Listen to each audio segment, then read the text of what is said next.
All right, folks. Well, welcome to another episode of the Counter Media Podcast, where we cover all the topics that the regular media won't and the government doesn't want you to know about. We'll go ahead and bring on our good friend and my co-host, Chris, from down in Australia. Folks, this thing just keeps getting wilder and wilder. We're finding some more information that just come out today that I don't know, man. It just keeps getting a little bit crazier every time I've come to an opinion on something, it changes, to be honest with you, once we get new info. What's your thoughts, Chris? I don't know if it's on my end. I've just got a bit of a echoes going on. But hello, my thoughts. There's a delay going on. I don't hear it on my side. Hold on one second. Let's try this. Let me try to open up another one over here. Maybe it's gone now. Enter the yeah. Okay, maybe it was on my end. Sorry about that, everyone. Yeah, so you're good now? No, there's something going on. All right, hold on. Let me. I will open up another window and we'll see if that doesn't fix it. Sometimes it does. Sometimes it doesn't. I think so. No, there's something. Like I said, with more information that comes out, it changes every time. Let me get where the verse goes. All right. How about now, Chris? You still got an echo going on? I might leave and come back in 1 sec. Right? Okay, sounds good. It's usually better when you're gone. Still echo, test. I don't hear it echo on my side. Yeah, I'll come back. All right, sounds good. Yeah, folks. So we did get new information to come out. We have another, I don't know what you'd want to call it. I hate calling it a manifesto. It's not a manifesto. But what I want to do is go ahead and play this real quick. The new information that's come out today, and then we'll bring Chris back on here in just a moment. But let's go ahead and get this out of the way real quick. Let me pause this. I'm going to read this for those of you that, I know a lot of you guys aren't. Some of you may not be watching this, so I want to make sure that you guys know what's going on here. So we have this new information to come out today, and allegedly this comes from his phone or other electronics that they've exploited. So he says, "We are the United States of America, the best country to ever exist. We are now terminally ill and headed toward collapse. We are crumbling because of the lack of self-respect, morals, and respect for others. Greed and gluttony has consumed us. The top 1% decided long ago they weren't going to bring anyone else with them. You are cattle to them. We have strayed away from family values and corrupted our minds, and I am a prime example of having it all but never being enough. A lot of us are just sitting around waiting to die. No sunlight, no steps, no fresh air, no hope. Our children are addicted to screens by age of 2. We're filling our bodies with processed foods. Our population is too fat to join the military, yet we are facing a war with China, Russia, North Korea, and Iran before 2030. We must take these actions if we're going to make it past the next few years in one piece. We must end the war in Ukraine with negotiated settlement is the only way. Focus on strength and winning. Masculinity is good, and men must be leaders. Strength is the deterrent, and fear is the product. Weeded out those in government and military who do not idealize number 2. The income inequality in this country and cost of living is outrageous. The number of homeless on our street is embarrassing and disgusting. We have some pride. Have some pride and take care of this. Stop obsessing over diversity. We are all diverse, and DEI is a cancer. Thankfully, we rejected the DEI candidate and will have a real president instead of weekend at Bernie's.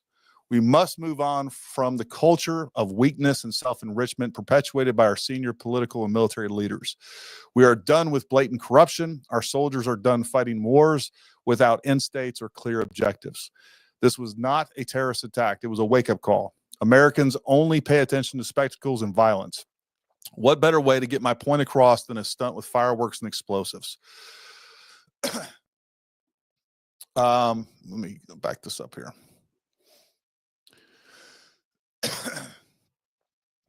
Why did I personally do it now? I needed to cleanse my mind and my mind of the brothers I've lost and relieve myself of the burden of the lives I've took. Consider this last sunset of 24 my actions, the end of our sickness, and a new chapter of health for our country, our people. Rally around Trump, Musk, Kennedy, and ride this wave to the highest hegemony for Americans. We are second to none. It says second to one, but I know what he's saying. I want to stop right there. First of all, I don't, man, if you are an American out there and you disagree with any of that's said, I just don't know where your head's at, to be honest with you. I think most of that is very based. And, you know, the more this makes sense coming from Matt, right? From what I know of Matt, this absolutely makes sense. We're going to talk about the dichotomy between what we have here and what we have in that email in just a few, that email that was released on the Sean Ryan show. And there are some major differences in here. And by the way, we also have another special guest. I got Green Beret Nap Time. If you're not following him on X, we're going to have him on here in just a few minutes. I talked to him earlier on the phone. Wanted to get his thoughts as well on some of this and just bring another voice in on this. And I think that'll be interesting. As we play this along, we get to the other piece of information that was apparently pulled off of his phone. It says fellow service members, veterans, and all Americans. Time to wake up. We are being led by weak and feckless leadership who only serve to enrich themselves. Military and vets move on DC starting now. Militias facilitate and augment this activity. Occupy every major road along federal buildings and the campus of federal buildings by the hundreds of thousands. Lock the highways around down with semis right after everybody gets in. Hold until the purge is complete. Try peaceful means first, but be prepared to fight to get the Dems out of the federal government and the military by any means necessary. They all must go, and a hard reset must occur for our country to avoid collapse. It's signed Master Sergeant Matt Livelsberger, 18 Zulu, 10 Special Forces Group. I just want to point out that to me, and I'll definitely get everybody else's on here. We got Green Beret Nap Time here. Chris is back on here. Hopefully we got rid of the echo issue. But even the difference between this statement and the other one sound very, very different to me. Those sound like two different people, but I digress. Let's play this along a little bit further. I have this email that we played yesterday. We showed yesterday. I think Chris has it pulled up on his screen. This is the email that we played yesterday. I'm not going to read it again. I'm not going to play it again. You guys saw it. You guys know what's in there. There's a lot of things that as a Green Beret and coming from group and knowing, you know, I was a E7 when I got out. You know, he's an 18 Zulu, was a former team sergeant. You know, you learn to write emails. Anyways, this doesn't look like an email that a Green Beret would write. I'll just put it that way. That's the simplest way to say it. There's a lot of weird things about this email. And I'll leave it at that. And another thing, and I think there may be a answer to this. I just posted this on my X, but I also just got some additional pictures that may make this make sense. And I think it may be a matter of the authorities just posted the wrong picture. So this is the picture that we were provided by the Las Vegas Metro Police Department during their press conference yesterday, saying that this is proof that this is him. All right, we have this tattoo on his arm right here, and then it also shows this tattoo. I know it's a shit picture, and I want to address that too. This is not in the same place as that other tattoo. It's not the same imagery. It's completely different. Now, apparently there are some other pictures that I've just literally right before I got on here showed that this is possibly a different tattoo. But the fact that they released this was an official release, and said, hey, this is proof of this, when it's completely different. It's just wrong. So he possibly has another tattoo on the outside of his right bicep. This is the inside. We can see this is the armpit. I know this is a little bad here. The other thing I have a real problem with, and I've continued to have a problem with some of the things going on with this investigation, like, why on earth are we getting a picture of the camera, not the actual high resolution image? this is nonsense. And the same thing with the footage that we keep seeing of outside of the hotel, the security footage. Instead of getting the footage, we're getting the same picture from the police department and the FBI and in their official press conferences to give us information. We're getting the footage that is being videotaped of it's like bootleg footage. Like, why not give us the actual footage? So things are getting weirder and weirder with this. With these two new sources of information, these two different documents that we've received today, it's just another Stranger Thing altogether.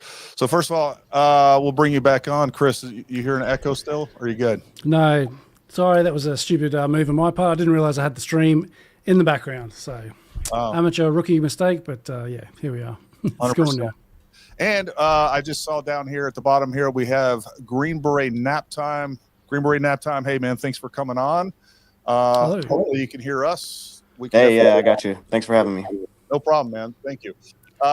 Just so you guys know, being a former Green Beret, I was going through, number one, I've reached out to a lot of former contacts and current contacts and things like that. And I've been, I'll just say it. Anyways, on top of that, I've also been, a lot of guys in this community don't want to go public with their opinions and things like that. And that I completely get that. I'm no longer in. I don't have to worry about some of the repercussions and the issues that come along with that.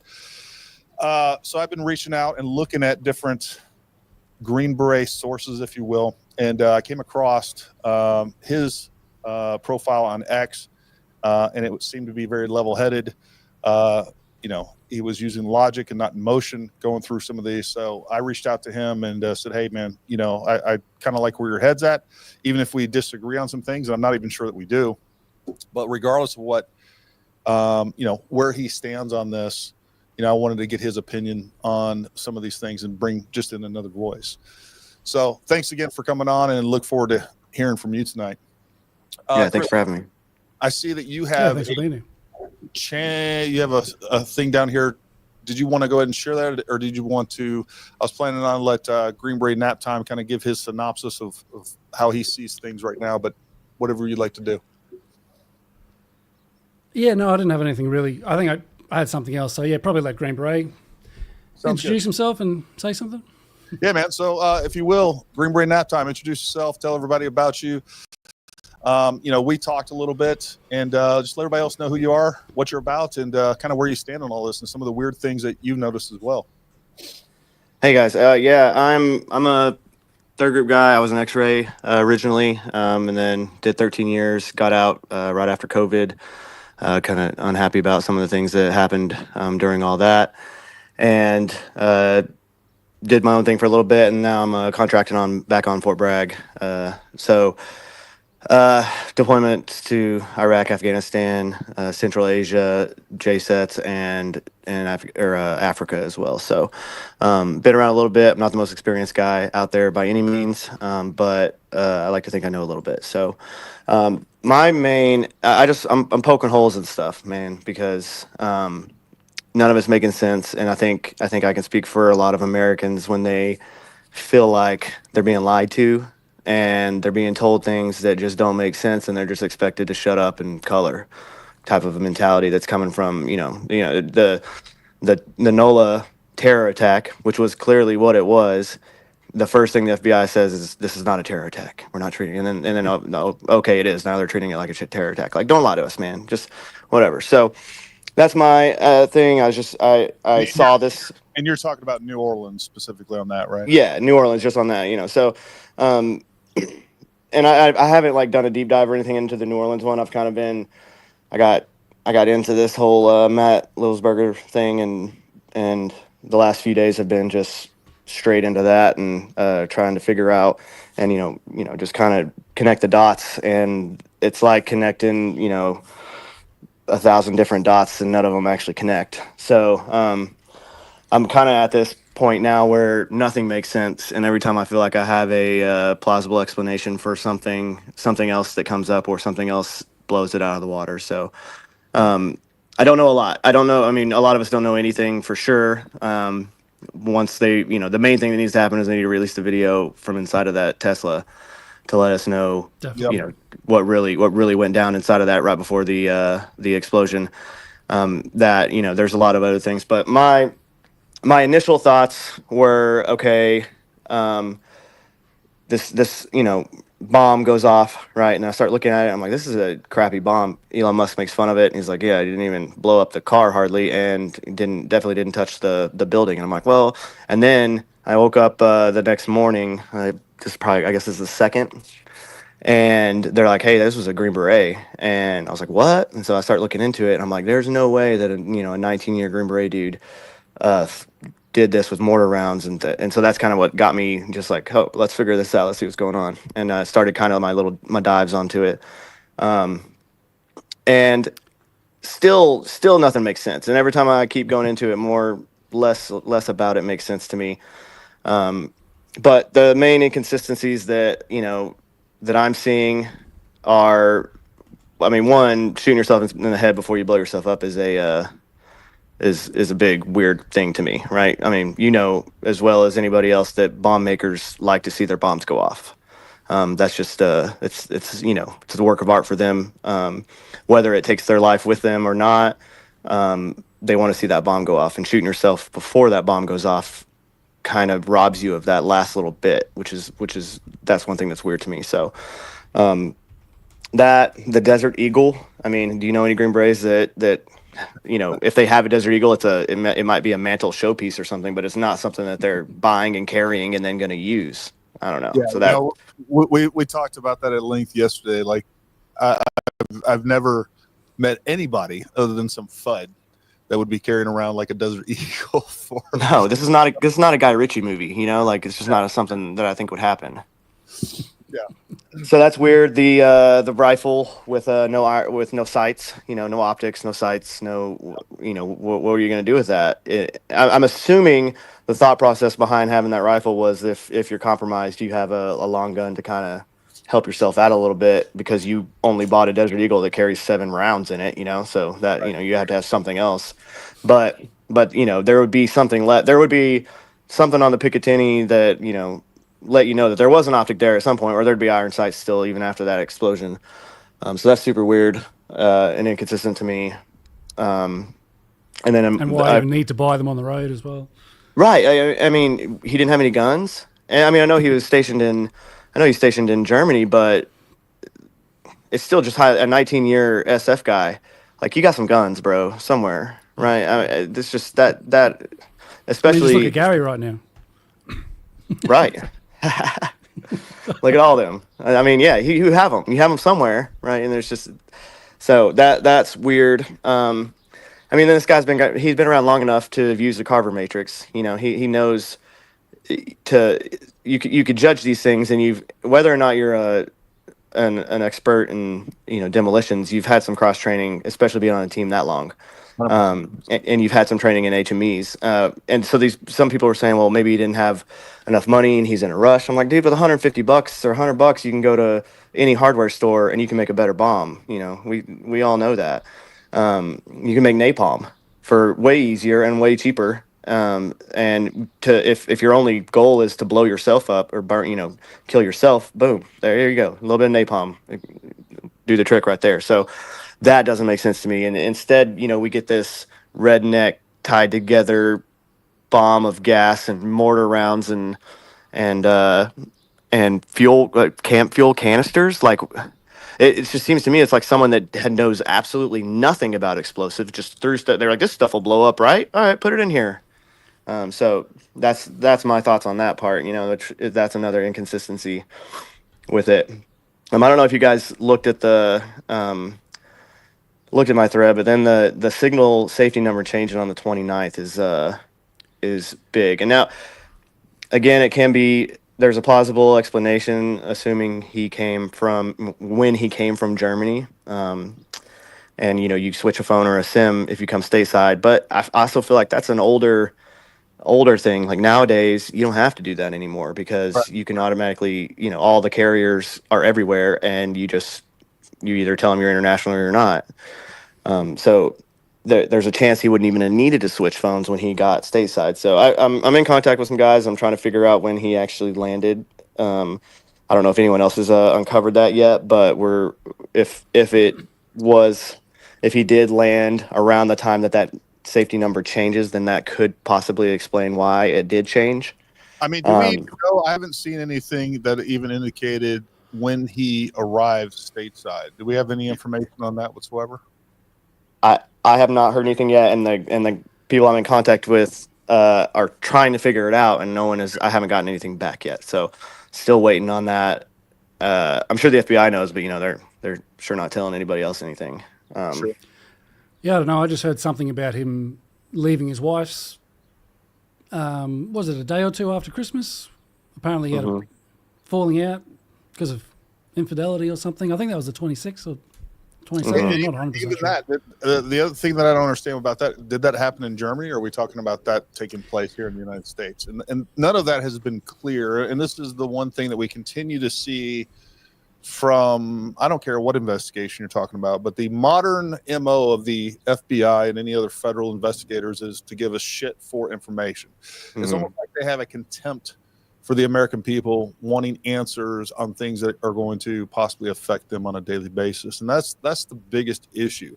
Regardless if any of this stuff is what it is on its face or something completely different or more into the nefarious conspiratorial realm, the fact of the matter is that we have a federal agency, and most of the law enforcement agencies, to be honest with you, whether we're talking about state or local or federal, like, they don't feel like they need to answer to the American people. And this is one thing we've seen a constant, mostly since July 13th. That's one of the things where, and we've seen it before, but definitely July 13th. And we can go all the way back to the Las Vegas shooting incident and everything else. One of the things you talked about too with me on the phone is apparently AI is now saying, and look, I'll preface this. I don't necessarily put lock, stock, and barrel into AI, but AI is basically saying that the authors of these separate documents are different. What other information do you have? Yeah, and Kyle Seraphim has a thing about that too, and he on his own kind of read through them, and he's been an investigator for a long time. And he was like, this doesn't make sense. This feels like it's two different people. And it, if you have AI read through it, it will. I mean, it tells you the manifesto pulled from the truck reads like a career military person who knows exactly what they're talking about. They use military jargon. They have a more concise, way of saying the stuff. And then the email just reads completely different. And it's more paranoid, and it's not necessarily the same person. So potentially, so it could be two different authors, or it could be two different mindsets when they were written. If we're under the assumption that he had a mental break and then did all of these things that were really inconsistent of what a Green Beret would do. And another thing that a lot of people are maybe they don't know, or maybe they're leaving out. He's a Jedburgh, right? Oh, really? Is what I'm hearing. So, we have a guy who's a Jed, and for everybody that doesn't know, we'll keep it simple. That's just like the spies of the Army, if you want to call it something that makes sense to everybody. It's not like that, but it kind of is. They're more civilian clothes, doing things that are not necessarily conventional Army or even conventional Special Forces type missions. And so that, it's more intelligence collection and source development and things. Right. Yeah. Right. Exactly. Tradecraft, all that kind of stuff. So that for all of the way that all of this went down, and if he, if that email is legit from him, and he's, worried about World War III, and he thinks he's paranoid about people trying to get him, and he has to do this, he has to get to Mexico and all this stuff. Why do you rent a Cybertruck that's a rolling, live streaming, trackable computer, essentially? And then why do you, if he did switch his phone, right? If it was him that switched his phone and switched, why do you have your clean burner, and then you put your signal on there, and then from your clean burner you text your ex? Like, the whole point of going to a clean phone is to not have anything from your personal life on it, so that you're clean. Like, it can't ever be tied to you. And the second you tie it to any of your accounts, you're blown. So he would know that with his experience. So that's super weird.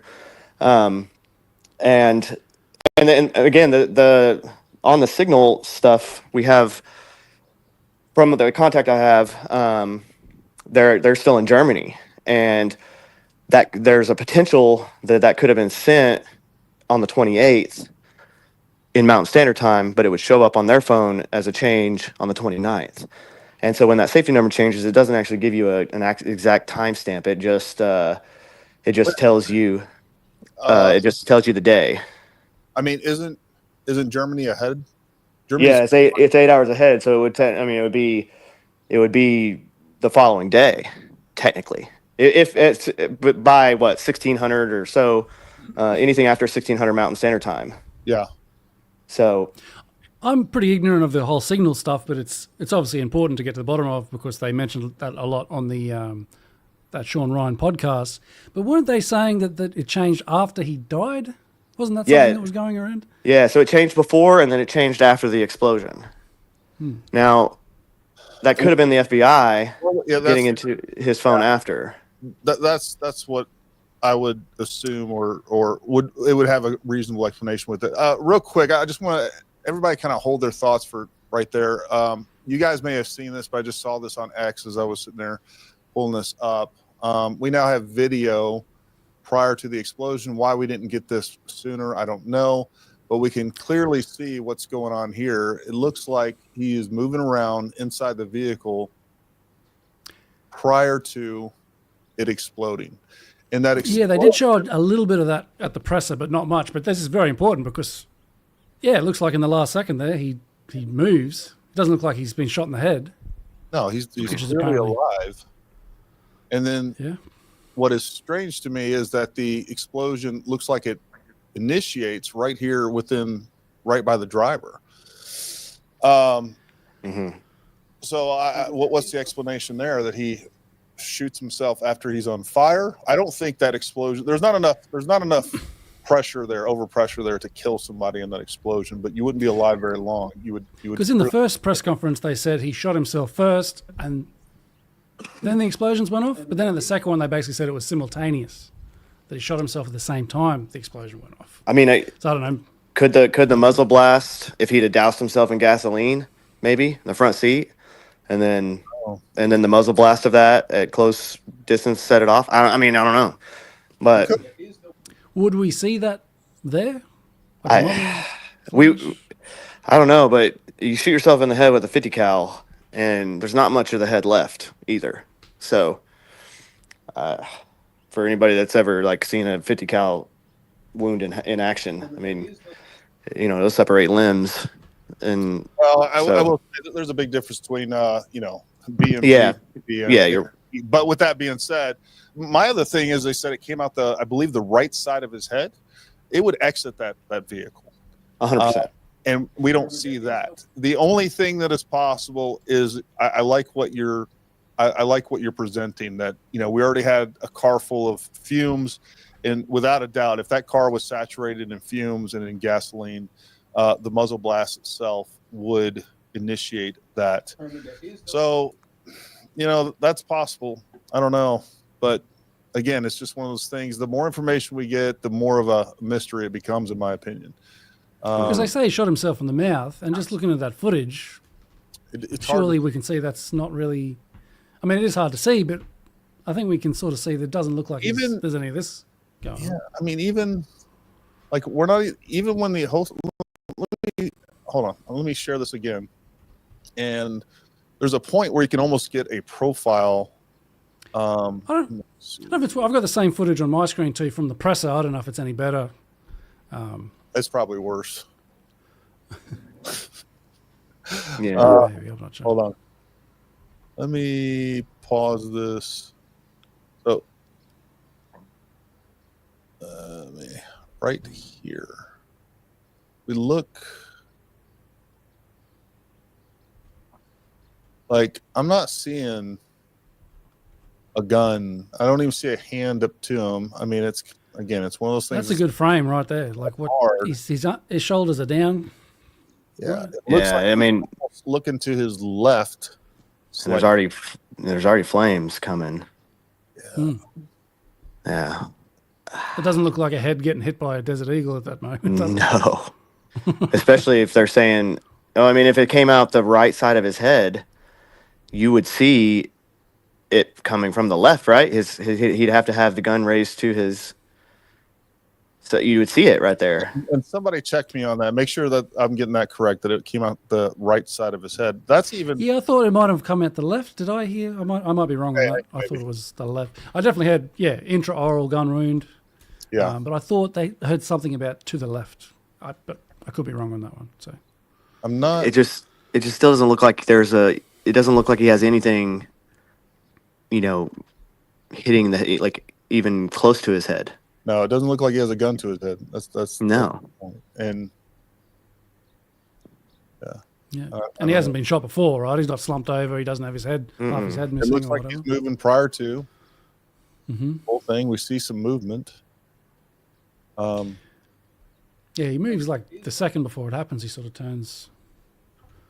It just looks like he's moving his head. Really, what you're seeing is kind of his ear move, is what it is. I don't know, man. Like I said, it gets weirder and weirder as time passes. Is that all the things you laid is that out were very reflection? confusing and good points. Sorry, is that reflection on that video on the top of the car? Is that from the Trump Tower, or was that flames looking like on the outside of that? I think it's from lights. Okay, all right. Whatever that is. I mean, it's really hard to see. And again, what are we getting? We're getting this bootleg footage of a video as opposed to like actual footage. And obviously, I don't know where this, and who's leaking this information, by the way. Like, this is the same footage that we're seeing, the similar footage that we're seeing from the government when they were giving their actual official press briefing. It was a video of a video. Who's leaking that footage? Where are they getting it? And then why are we not getting the actual footage from the surveillance cameras themselves? And then why are we getting snippets of this? Why is this, like, if the guy, this is almost most likely whoever leaked the original footage, it's most likely that this is the same footage. Why is he releasing it in 10-second freaking clips? Because that's what we're getting. Yeah, we're only getting small fragments. But to be fair, they did play that briefly at the presser that we covered yesterday, but they didn't really, they kind of glossed over it. Actually, when we had Nate on here, he mentioned, he's like, oh, we can see him there in the window. Maybe just share my screen quickly. I think it might be slightly better quality on mine. Oh, I doubt it might be the same, but I doubt it. Because I think they just repurposed this one. It seems like you can see him move to the left. See, he turns his head there. I don't know if that was as clear on the other one, but he sort of just beforehand. Can you pause that and play it frame by frame? See if we can see something prior to. I don't think I can play it frame by frame. I actually tried to download this, but the way I usually download YouTube videos didn't work anymore. They've discontinued YouTube support, so I'm not sure how to go frame by frame. Yeah, your video was definitely worse. Mine was better. I just want that to be. Yeah, well, mine was the OG. Anyway. Real quick, we kind of got ahead of ourselves. We had some technical difficulties as we were coming in, but I do want to go ahead and just say hi to everybody out there. We got Ted Boyette, Jason TG sponsor, Metal Sear, Proud Republican, Lester Torpedo Arm, Tommy Hager. We got 446 people watching. Make sure you guys say hi. We'd really appreciate if you like. If you haven't subscribed and you like content like this, make sure you subscribe. Make sure you go check out my ex. It is Paramount Actual, and of course Green Beret Nap Time. Go check that out. And then Chris, what's yours? Chris Todd Nolan, right? Yes. Christopher Todd Nolan, the guy with 3 names. Cold War 75, Pat G, John Rollins, Langley Larper, Lester, and again a bunch of you folks. Again, we really appreciate. Make sure you hit that like button. We're bringing you real information. We're bringing you honest information, the best that we can see it. And if we get something wrong, we're going to come back and correct the record. Yeah. So what else are you hearing out there? And again, I'm probably doing the same thing through the same sources or many of the same sources as you are. Nap time. What else are you hearing out there in the zeitgeist? I mean, so touch back on a few. Well, one, I saw a comment here. The lithium battery burn. The lithium battery was intact, was it not? I think that was a report. That was reported. So yeah, it wasn't even. So the bomb wasn't even competent enough to ignite the lithium battery. Which, again, that would be something that I feel like someone with this level of expertise, or that he should have had, would have known how to do, or get it into the right position, or use the right level of explosive to do that. But I guess in his latest notes, he did mention something about this is a stunt or something like that for, I forget what it was, the thing that Gary played at the start, the notes that supposedly he got from the phone, which is another interesting thing. Is that plausible, the idea that the phone's sitting in the back seat and they pull it out and they go through his notes? And I mean, I suppose it's possible, but I don't really know. Because we're talking about the passports not getting burned and the phones being okay. Yeah, I think it is possible. Excuse me, if they were able to, electronically exploit the phones. I still have a hard time freaking accepting the passport. I'll buy the ID, the passport laying back, and I don't know if they staged that photo, and I don't mean stage that in like some nefarious way. I mean like, oh hey, we got this, we pulled it out. We need to get a picture. Got the footage on my screen. Yeah. We need to get a picture of it. And then laid it back down there. That's the only thing. I can't imagine them saying where. So do you have a picture of the passport? I do. If you don't, somewhere. There we go. I think the next one. That one or the other one? There it is. Yeah. All right. So it comes up in a sec. Hopefully they don't. Hopefully they're not saying that's where it was, because that makes zero sense whatsoever. And there'd be nothing left of that passport. And I know that so some of these other other paper and things like that, I realize, but if that passport was laying there in the open the way that it is being presented, all right, there's zero possibility that it would have the small amount of damage that it does. Yeah. So now going back to this bomb and what you were saying, GBNT, you got another call sign you want us to call you by? Green Beret nap time. I'll just call you nap time. Nap times works, man. Hey, it's always GBNT, and you know that. Yeah. So I agree that whoever built this bomb, or whatever you want to call it, I mean, that was not. It was not something that was meant to be, a high explosive, a high yield, anti-personnel type of thing. It was, to me, it was something to get attention, whether he did it or somebody else did it. His supposed, the documents we see did back that up. And again, I keep going back and forth all this stuff in my mind, where it's like, okay, maybe he was, because look, we've known a lot of guys that have killed themselves. I know I have. I'm sure you have too. We have there is a much higher rate of suicide in special operations than there is in even regular, regular Army or conventional forces. We have a much higher divorce rate. We have a much higher, you name it. We got a lot of higher things. So I've known some people that have gone off the deep end. We also, I think one of the things we're going to continue to see is the effects of TBI. So there's some things there that could possibly explain his behavior. The thing that makes it weird is either the gross incompetence of the investigators that keep bringing up these kind of anomalies that just doesn't make sense to us. That's kind of where I'm at on that. Yeah, and so another weird thing, and I put it in my post where I am trying, I'm making the argument that he is a patsy.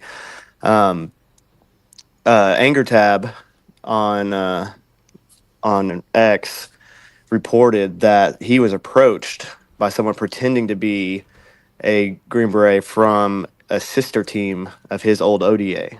Yeah. And trying to get in contact, or basically trying to get him to blow the whistle that Matt was suicidal and all these things were happening, whether to get him to SWAT him or to get him at least reported that he's having mental health issues or something like that, which is weird that would happen, using social engineering a week or two before all of this comes out. So him reporting that, and I think he's been pretty vocal about it he has a podcast tattoo, I believe, as well, and I think he's been pretty vocal about that. So that's weird. So that's weird, coupled with the signal change that we're working. There could be something that we're not seeing, from that angle right there alone. So that information, who is this person that's pretending to be, and he figured it out by, contacting the guy the whoever was pretending to be, and they were like, no, I didn't just contact you this way. I don't know what you're talking about. And so we have something weird happening there.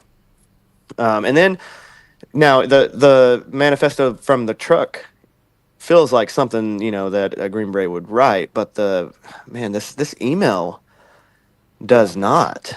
There's And different topics too. You got the yeah, drones and the Afghan stuff, and there's nothing and about that in the phone. and the note. bona fides are wrong. He never owned. They've already proven it. He never owned, and his parents never owned a 2006 black Ford Mustang. Really? Oh yeah, because that was a weird sort of opening line anyway, and turns out it's not. Well, and true. you also who writes an email, and one of the first things they say is, first off, I'm not under duress. Like, why did you say that? Okay, now I'm thinking that you are, or something, like that's weird. Yeah. Or hostile influence. So that, and this, all this drone, so this drone stuff, right? So none of this is, it's all theoretical from a standpoint of anybody that's outside of, who would be involved with this drone program. So, which that would be a special access program, and you're talking about highly compartmentalized, and only people directly involved would be in that. And all this East Coast drone stuff, how would he have any of that information anyways from being a 1/10 Jedburgh, Yeah. if that's what he even was at this point. They're not issuing gravitic drones to ODAs to use overseas. No, and his drone back down is SUAS, which is small unmanned aerial systems, and that is the reconnoiter drones, the small, I've trained with them. A lot of people have trained with them. They're tiny little things. You use them for reconnoiter or for small explosives, and that's about it. There's not a lot to them, so it doesn't make sense that he would have any access to this other information that that is obviously so proprietary that no one knows it exists. So that's weird. Yeah, I've got it on my screen again, Gary. Because interesting. Yeah, the operational use of gravitic propulsion systems. Apparently, that's sort of science fiction stuff, and maybe it exists in secret or something. Down the end there, he's got that last line. I have an active TSSCI with UAP. USAP access. Apparently, that's all. I mean, I saw someone break down what they all stand for, but apparently, it's just sort of classified, maybe sort of out there kind of stuff. Do you guys know what all those letters stand for? Yeah, apparently he's got sort of unacknowledged special access programs. I mean, that's a legitimate classification, without a doubt. But I like knowing what I know about the special operations drone programs and stuff. I can't imagine there would be any reason that he would have access or inside knowledge whatsoever. Now, he may have done some cross training with somebody that said some shit that may or may not. I don't know, but the point is like there's nothing in here, and I'm not going to speak for nap time over there, but for me, like, I'm not going to put some shit in the email that I can't prove, right? 100%. And just like we've all said, like, just from a syntax, grammatically, the verbiage, like, nothing in here looks like what I would expect a senior 18 Bravo or 18 series rather, right? The other email looks and sounds much more legit to me, or the other message, I would say. Well, and then another thing about this, he supposedly, the first time he reached out to Sam and to some other people was through Instagram. And then, so why switch from Instagram, which is on your personal account, to a Proton email that is supposed to be anonymous? Like, what's okay, you've already burned yourself. Why are you doing it like this? Like, why not just send an email? Just to give an answer, a possibility to that, he could be using the burner. He could have made just like a bullshit account for Instagram to reach out to him. So you can see this on the screen. This just came out from Sean Ryan not too long ago saying, Yeah, click on that. yeah, Is that? he got Oh, the yeah. email, but he also got something on Instagram, and he just put this out 2 hours ago. Yeah. Sort of saying the same thing he said in the email. And I think he emailed Sean Ryan maybe 2 days before. He emailed Sam, the guest, and I guess this is maybe around the same time. Oh, it doesn't say. Yeah. Well, and then I've also seen people have run those images through AI and they've been altered. Which So images? those screenshots of these Instagram things. Let me find his. Let me find this. Let me see. What's it called? Go back to that real quick. So like, even this, man, this seems like, of course, autocorrect could play a part in this, but this is an activity duty SF team sergeant out of 10th. First of all, he's not technically a team sergeant right now. He wasn't filling a team sergeant role, and I don't think I wouldn't say that if I was a former team sergeant and I was doing something else. I wouldn't say I'm an active duty team sergeant. That's not what his role was. It might be his MOS. He's 18 Zulu. I would put that down. But if you're not fulfilling that role, it's kind of a big deal in a weird way. And even then, talking about blowing the whistle, on our activities in a certain place, I'm pretty sure that's just the Afghanistan strikes, right? Which were sort of covered by the UN anyway. So I'm not sure how he would be blowing the whistle on sort of some old strikes that were covered back in 2019. but nobody. You mentioned drones, but that's not give a our shit. activities. Sorry. No, I was just and nobody. Look, effed up airstrikes in 2019. Nobody. He knows, as I know, and Naptime knows. Freaking, like, nobody gives a shit what happened in 2019. Like, that is so. Like, you're never gonna go back and. No one's going to go back and investigate that. No one's going to do any of that unless there was like some major, like you would have to come up like, I don't even know what it'd be. But there's like, just because there's civilians there or somebody made a mistake or, the ultimate argument is that was basically a drug enforcement problem that the military had no business getting involved with, which they're probably correct on that. But there's nothing there that even makes sense to me. Yeah, I guess there was debate about whether it was a military target. I guess America said yes, and the UN said no, or something like that. Sure. But yeah, I'm it's trying to not find exactly groundbreaking. So at Bone GPT did a pretty good deep dive on all the online activity of Matt before all of this.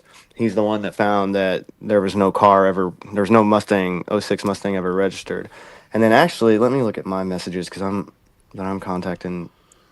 What do you mean by there's no Mustang like have we, other than somebody searching some sort of vehicle database, because the car's been registered in his parents' name or some shit like that? Yeah, he checked both parents and him. Now again, I don't know. I didn't do the deep dive onto that, so that's just kind of what I'm hearing. Let me see. But it's an interesting thing to say to Sean Ryan anyway. Like, he's a podcaster, right? He's not so much. Oh, I don't know his background actually, Sean Ryan, but.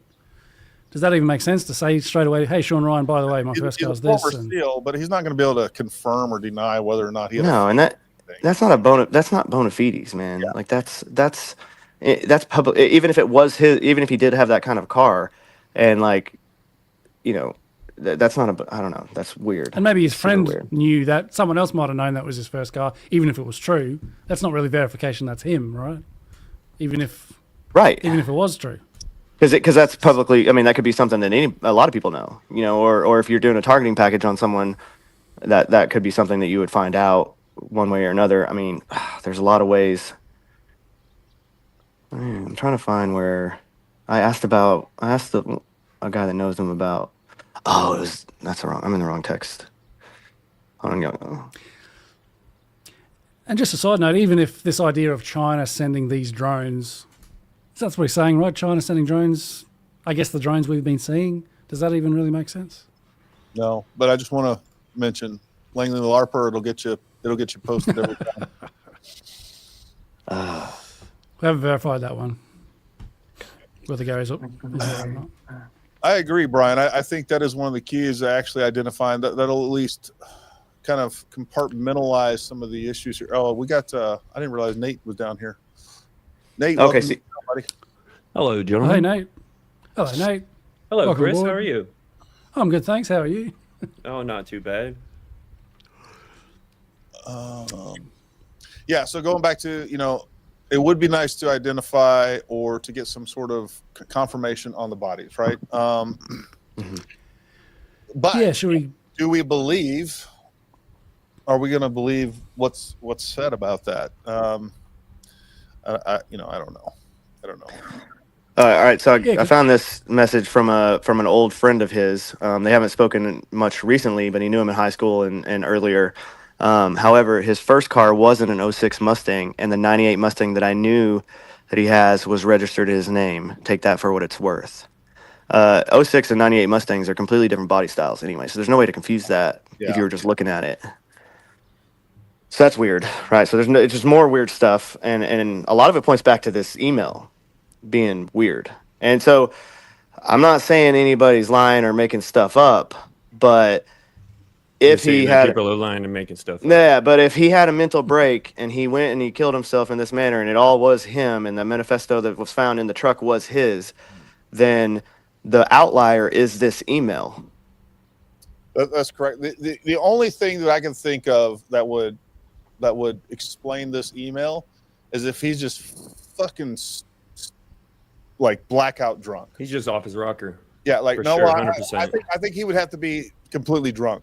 Like Yeah. you'd have to be completely out of it drunk. Like I don't even remember sending this email type of thing, and I don't know that I don't think that happened. But Shit, he could probably not even know he sent it, and then kaboom, he's gone. He didn't even know. It's just still, But I I think mean, if when you- you're drunk, do you talk about whatever drones? would. Lytic I would, propulsion systems. All right, I well, would, yes. absolutely. all right, cool. I said More living likely when I'm drunk than not, I informatic suppose. systems subject matter experts. I love that. I love that shit. Yeah. I mean, hey, if we got it, let's do it, man. Space travel is just going to go to a whole nother level. Yeah, but I agree with you, Naptime. I think this is a huge outlier. I still don't that other message that talks about basically taking down DC doesn't sit right with me either. Those don't. I don't know. That doesn't sound like it came from the same person, but it could. Again, if he's not sober or something like that, that might explain that. But then Do we again, know why we're with seeing his- the copy with of the forward? Sorry, you go. Go ahead, Chris. No, it's fine. You're here first. Take the Well, floor. thank you. Thank you, Nate. Why it's the forwarded message? Why it's not the direct received message that we've got the screenshot of? So I called him out for this, and I got from Jeremy, I guess he works for the Sean Ryan show. He said that they moved it into a text editor to redact the information, and they sent it to the FBI, and they didn't need to send it to me. And I was like, dude, just this. There's an easy way to share this information with all the technical data that comes along with a Proton email. You put it into a PDF, right? All you got to do there's so many other ways that you can do this. Even It's the not way making they've, sense. but they haven't redacted it within the text file or whatever.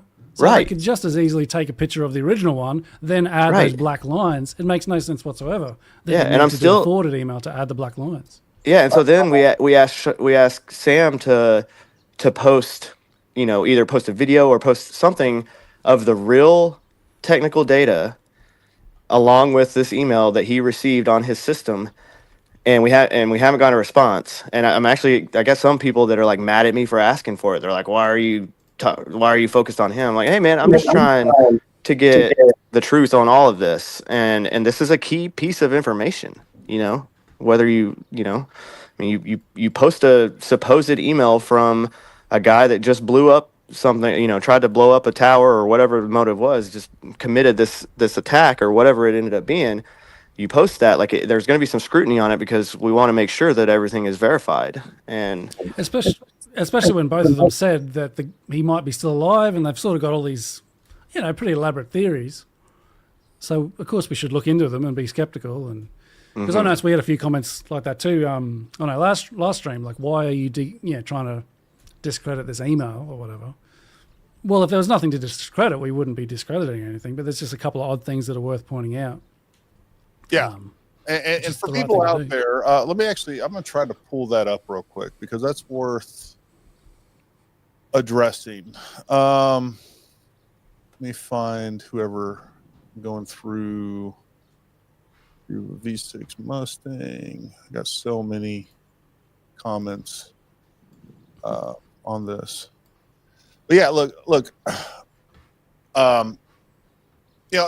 Just like Chris said, basically somebody was saying like, hey, basically, he essentially said, why are you attacking Sean Ryan's integrity or something along those lines? And like, I'm not, and nobody here is like, we need to be able to play devil's advocate on all this stuff so that, sanity, logic, reason come into play, and we don't give into the sensationalism and believe one thing or the other. It's easy and it's lazy to believe whatever the common narrative it is, whether it's the narrative coming from law enforcement or the U.S. government saying, hey, you know what, this is just a crazy Green Beret that killed himself. Maybe that's true, but you know what? Let's sanity check that.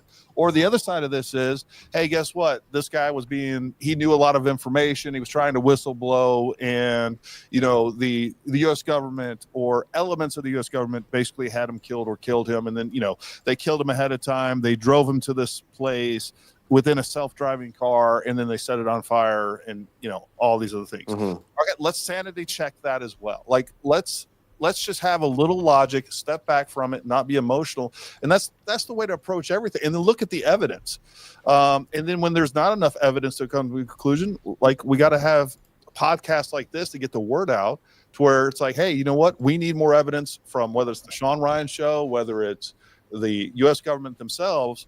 But short of like storming a federal building and demanding something, like you're not. It's the only recourse that we have. So I think that's the correct approach, and that's what we're trying to do here on this podcast, and really every other piece of content that we try to put together. Also, if you share my screen again, I just got sent something from old Langley Larper in the chat. Where'd Nate go? So there's a tweet. Should come back. Yeah. So they're sort of saying here there's a gap here. So if we look at the original email, so there's no gap up here, but there's a gap down here. I don't know if you can see my cursor on this. No, not really. You got to blow that up. Well, yeah, you look at the top. There's no gap between the link. But you go down the bottom, and there is a gap. Yeah, you see that the email that was the 29th email. There's a gap between the what do you even call those things? I don't even know what that is. Email address, some link. No, the little greater than or less than sign, whatever. What's the real name for that? I don't know. That I know what you're saying. The arrow, that'll do. I'm an 18 Bravo, bro. You're asking the wrong person. Well, so that was someone's commented that under Sam, no response or anything, but Sam, he's not responding to really. He responded to a few things. He posted the technical data, but he posted it from a text editor, again, not from the actual email on his system. And that's the problem with all of this, is that picking this apart. This got picked apart in a few hours after they went live. And how long did they have this beforehand? And why didn't they pick this apart themselves? That's my main thing. And you know what? They post the stuff and it's proved that it's all legit. Hey, my bad, guys. I wasn't trying to say you're doing anything nefarious, but like we're just trying to make sure everything's copacetic here. And there's no reason to withhold information at this point, right? At least none that I can understand. So. No, the ultimate point here is question everything. Like everybody, you need to be skeptical, because there are multiple elements in our society that are trying to play you. There are elements that are trying to play you against the government, and then there's elements within the government that are also trying to play you for whatever reasons that they have. But the fact is like, don't be played. Don't be played by these asshats on the web that are there for sensationalism, like John Cullen and many other folks like him that are there to get you to click, like, subscribe, and then send him a bunch of money. And that's they're bottom feeders. There's those folks that will play to the people that want because it's exciting. Conspiracy theories are exciting, and they definitely happen sometime, but not every goddamn thing is a conspiracy. Some are, and that's what we're here to figure out, right? Let's figure out if that's what we're dealing with. Let's figure out if this was just a guy that, you know, was a broken dude, man. That's a very possible thing. And I think if nothing else, it's a good time to shed light on the fact there are lots of broken dudes out there that have served this country in ways that you'll never understand. And we as a society, and definitely as our government, are not doing a very good job taking care of them. And not only not doing a good job taking care of them, you understand as a SF guy, like you start indicating or trying to get help, it is going to ruin your career. It is going to stigmatize you for sure. And, you know, if you wait too long, or maybe you're suffering from, you know, TBIs, from all the freaking concussions that we are exposed to over the years, you know, it's just, there's no good answer. We have a VA system that is absolutely effed. And by the way, a VA system that wants to take veterans' guns and things like that as well. So there's other elements that we need to bring attention to as well on that. Absolutely. Just been sent this. That's what's on my screen. Apparently, there's a new interview with someone talking to Sam and maybe asking a bunch of questions.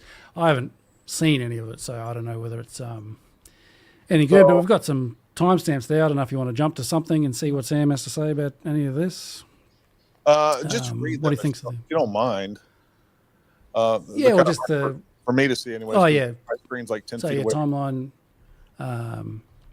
Yeah, addressing the allegations that he has a history of faking emails. Additional details on how he received the letter. Is Sam a Fed? What does Sam think of the manifesto now? Clarification on the DNA. Yeah, because he sort of said that the DNA doesn't match the child or something. Is Matt really dead? Why did Sam Yeah, release the and letter? they said that. Has anybody else seen any verifiable information from PAO that they gave that information to anybody? I mean, would they? Is that even why would they even do that? And how did they have the DNA from his son? Well, Yeah, good question. I might load up that part about the DNA, see what he has to say. Just Yeah, bear with me. because like I had kids in the military, and guess what? They didn't have my DNA, or they had my DNA. They didn't have my kids' DNA. I was hoping you weren't saying I had kids in the military. My kids didn't have my DNA. No. They definitely have my DNA and my face. You know, so there's no question about it. But the PAO didn't have access to your kids' DNA. Yeah, how and on God's name? Well, where would they get that information? Where would the PAO? By the way, for those that don't, that's the Public Affairs Office. How would the Public Affairs Office get access to a child's DNA? And why would they just be able to pull that out of their back pocket as they're talking to the Sean Ryan show? Yeah, and why are they talking to them anyways? I think they were trying to talk him out of going public with this stuff is what it was going on. Basically, it sounded like to me, from what I garnered from what Sean was saying, was basically is like, hey man, this guy is basically, you know, his kid didn't have his DNA, there's domestic issues, and he just went off the deep end. I think that was the implication, or what was trying to be said. Well, how would PAO know that? I thought the implication might have been that it's not him. Well, the incident had already taken place at that point. Oh, man, I just don't understand how I still don't. This is I'm assuming, well, not assuming. I know this is like hours to 12 hours or so, because the Sean Ryan show aired basically 24 hours after, almost like probably 36 hours ish after that. So somewhere in between there is when he had this discussion with PAO. He also had a discussion with the DEA agent that was named in some of those documents. If you want to share my screen, we might play that bit from the thing where he clarifies. It only goes for about 2 minutes, apparently. Go ahead. So let's see, where are we? Matt and his son allegedly was I think a lot of it between. No. You said it correct, and it was misinterpreted down the line. So okay, all right. You guys talked about how the DNA between Matt and his son allegedly was a match. And right. threads online that had a ton of traction and engagement, suggesting that the DNA of the individual in the cyber match Matt. So if you could just clarify those things. Yeah, Hey guys, I'd like to take a moment to thank our sponsors. Gee. All ranches like Life. Thank my and you're right. I did see one, and you're right. I did see one thread where somebody said that the DNA repository, which I don't know about this DNA repository. I hope they don't have my DNA on repository. But anyways, apparently there's a DoD repository of all of our DNA, and it could have been manipulated. Somebody could have snuck in there, manipulated, and changed it. I see what you're saying, though. Yeah, no, it was not saying that the corpse did not match Matt's DNA. It's the corpse did not match the son of Matt's DNA. So I can't account for that. I don't know. There's so many questions. I do think. Pause that real quick. So that's what he is saying. He's saying the corpse. Yeah. Now, I'm confused. I thought they were basically talking about a matter of whether or not he fathered the son, and that's where that was coming from. But they're essentially saying that within 12 hours they got that supposedly. Well, hold on. So he's saying that regardless of what happened, the corpse in there didn't match the son's DNA. I thought that was being said is basically whether or not of paternal issues, right? Whether or not he was actually the father or not. And I thought it was something discovered beforehand. But then we also got DNA. We also got a statement from the Las Vegas Metro Police that I guess he's the sheriff or the whoever he is.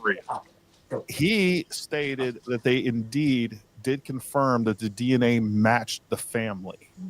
Yeah, I think that's right. Because we made a joke about that. It was like he got it from his wife. I was like, hopefully his DNA didn't match his wife, because that'd be weird.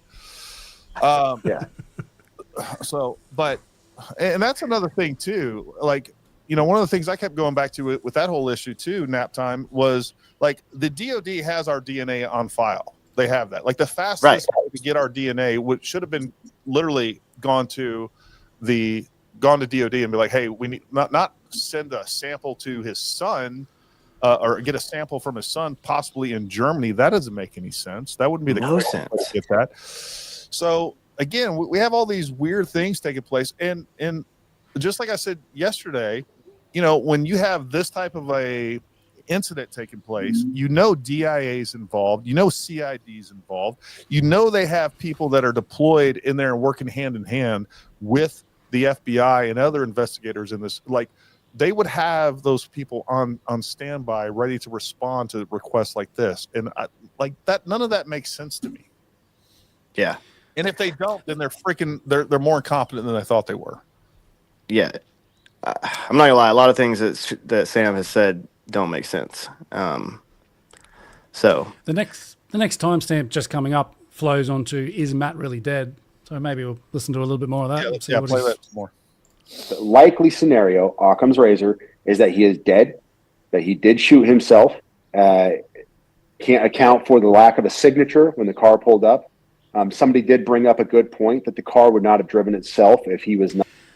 Is this what he said in the previous podcast? I might be wrong. No, that's exactly what he said. Because then he said, go check out Guns and Gears channel. He talks about a signature on. So yes, that's what he said. Oh yeah, no, but whether it was actually him that was dead and maybe not someone else, I thought he was saying it might be. Yeah, because he was saying there was no signature, so maybe it was just rolled up and it was. I'm not sure. I probably should. He was saying that there was no signature and that he was running through hypotheticals that, hey, it could be that he was already dead before he pulled up there, or that the car was, or, whatever hypotheticals you want to go from there. Basically, he was saying that he wasn't dead before he arrived, or that he was possibly dead before he arrived because we didn't see a signature from the handgun. Mm-hmm. I thought both him and Sean floated the idea that he was still alive. They did. Yeah. Well, they floated the idea that he was alive, that was not him in the vehicle. Is that what you're saying, Chris?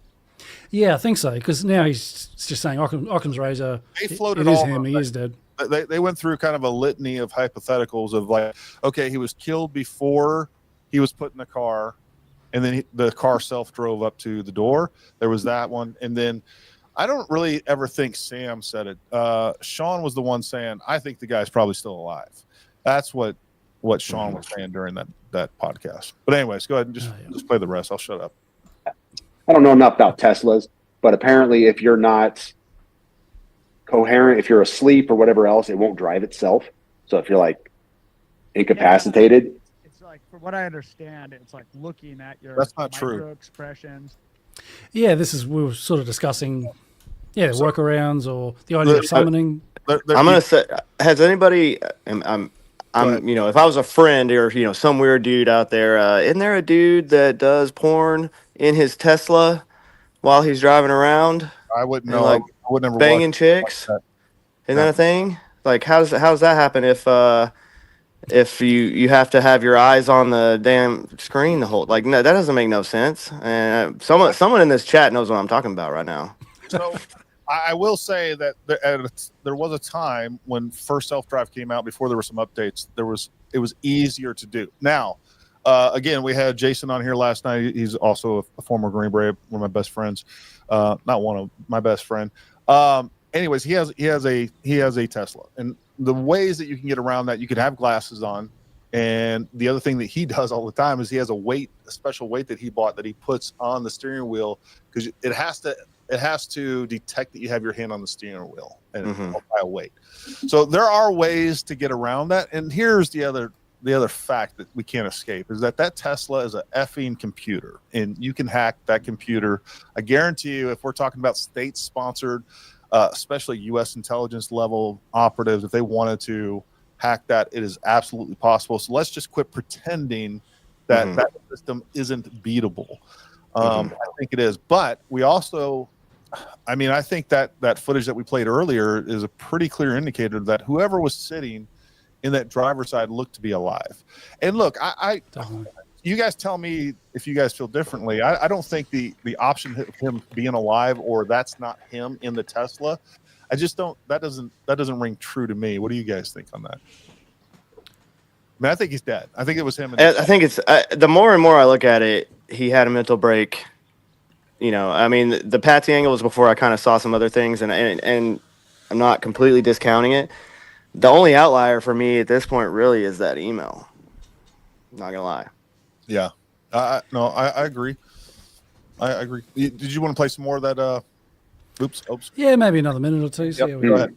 Are not paying attention, it'll alert, and if you don't respond to the alert, it will actually stop the vehicle. But Gotcha.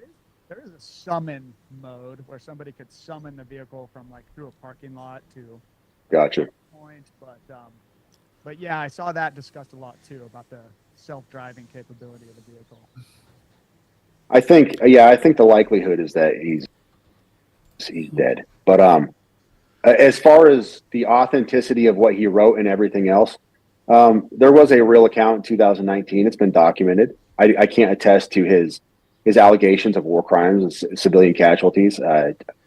Just a side note, there was that issue with Jack Posobiec coming out saying, "Oh, that's completely wrong," and there wasn't strike capacity or whatever. I don't know if you guys saw that little drama, but I think Sean and Sam were arguing with Jack because they're basically like, "Well, it did happen." Like, I don't know what Jack was talking about, but that might be a little tangent or whatever. I don't know. That was not my purpose of being on the show in the first place. None of what he wrote in his manifesto was a concern to me. I've had people reach out and try to give me information. A lot of people have been trying to give me information on gravitic propulsion, and I'm like, I don't care. And they're like, oh, here's this war crime stuff. I don't care. And people are like, well, one guy said, you're either effing with us or you dropped the ball really hard if he told you he had a VBID and you didn't do anything about it. And I said, once again, dude, you know how many crazies message me? I don't put stock into every report and let me send this to the FBI. Let me send this to the FBI. People write dumb stuff in messages. I don't have the patience or the time for it. So yeah, in hindsight, would I have sent it off to the FBI before he did it? Sure. If I knew that he was going to blow the place up, yeah, I would have done it. But I can't account for every crazy out there. But I don't put any stock in what he wrote whatsoever. My job, and here's what I want people to understand. If there's any takeaway on this podcast, I want people to understand this. We have had a litany of manifestos safe held by perpetrators of crimes over the last several years. We had the big one that Crowder, what's his name? This might be a good point, but it's not really a manifesto, is it? No, it's not a manifesto at all. That's why I hate even saying that. It's not what it really is, but whatever. Yeah, Steven Crowder. He released that. So a whistleblower came forward to Steven Crowder, and he got that manifesto out, and it was huge because they were safeguarding something that belonged to the public. We needed to know what was going on in the mind of this killer. It is our right. Why is this happening? Many of us, to include myself, believe that there is an agenda within our government, agenda within our federal agencies to withhold pertinent information, to spin an agenda, an idea, an ideology. And it is our right to know why these things are happening. We deserve those manifestos. So my thinking was literally this on the morning. I don't want to do anything with this because I don't want the scrutiny and the freaking amount of just smash that is going to come down on me. Okay, I have to do something with this. I have to at least give it to the FBI. And in my mind, I said, if I give this to the FBI, it will never see the light of day unless I put it out. Unless I put it out on a platform big enough to handle the magnitude of this information, it will never be believed. It's not even being believed now. It's slowly being believed. I have done everything I can to put out screenshots of the actual inbox from the first message, the second message, to my reply, to his reply, everything I can. I have put out the headers with the metadata. I have put out everything I possibly can to be transparent. And it's not a matter of silencing the haters. He hasn't put out the No, he hasn't. That's one of the issues here, and he was just stating. And I just want to say this because this is how I would see it. He's right. You know what? We need to go after these different folks. Like if the government or the police or whatever else is not putting out information, that information is the public's. At the same time, if you're going to release information like Scott here has done, you also need to make sure that you provide the information that is the public's and that you're trying to give be as transparent as possible. And I think that's the problem that, Nap Time has with what he's done. A little bit what Sean's done is not provide the information that is needed to verify at least what we're looking at is to be true. Mm-hmm. Right? Am I saying that right? Nap Time, is that kind of yeah, absolutely. And that's all we're if it's real, right, then prove it. And that's with anything you're going to put out, anything you're going to claim, right? If it's real, prove it. And if like that should be a standard. And if he would have put that out immediately, if what was released on the Sean Ryan show would have been that instead of their pulled it into a text editor and so that they could format it for screen is what they said. Why do that? You can redact the names you need to redact out of it on the when you take a picture of it afterwards, or if you make it into a PDF and keep all the technical data and everything and then there wouldn't be any inconsistencies and that people wouldn't be going in and finding these weird spaces and these weird things that are all involved with it. So like, why are you doing it this way? That's going to make us scrutinize it even more when it already is the outlier. It's one of the main things that doesn't make sense about all of this. Because he says he has a massive VBID, right? Yeah. And he has a truck full of campfire equipment and some mortar rounds. And so to say that's, I don't know, man. I don't know. If you just share my screen, it looks like he did share the original email by the look of it. This round. Yeah. So I guess this is that looks like the original one there, yeah. As opposed to just the one they copied. So when you pull up Proton Mail though, you can have it show all of that technical data. The stuff that he put in this other post that he put in a text editor and then posted it, all of that would be as a part of that email up at the top in that header. That's my problem with this whole thing. Why can't you put out, and again, like you wouldn't even have to you could put out the first couple of lines of it just so that you can see it. You don't even have to redact anything at that point. Yeah, that message header, that's in a text editor.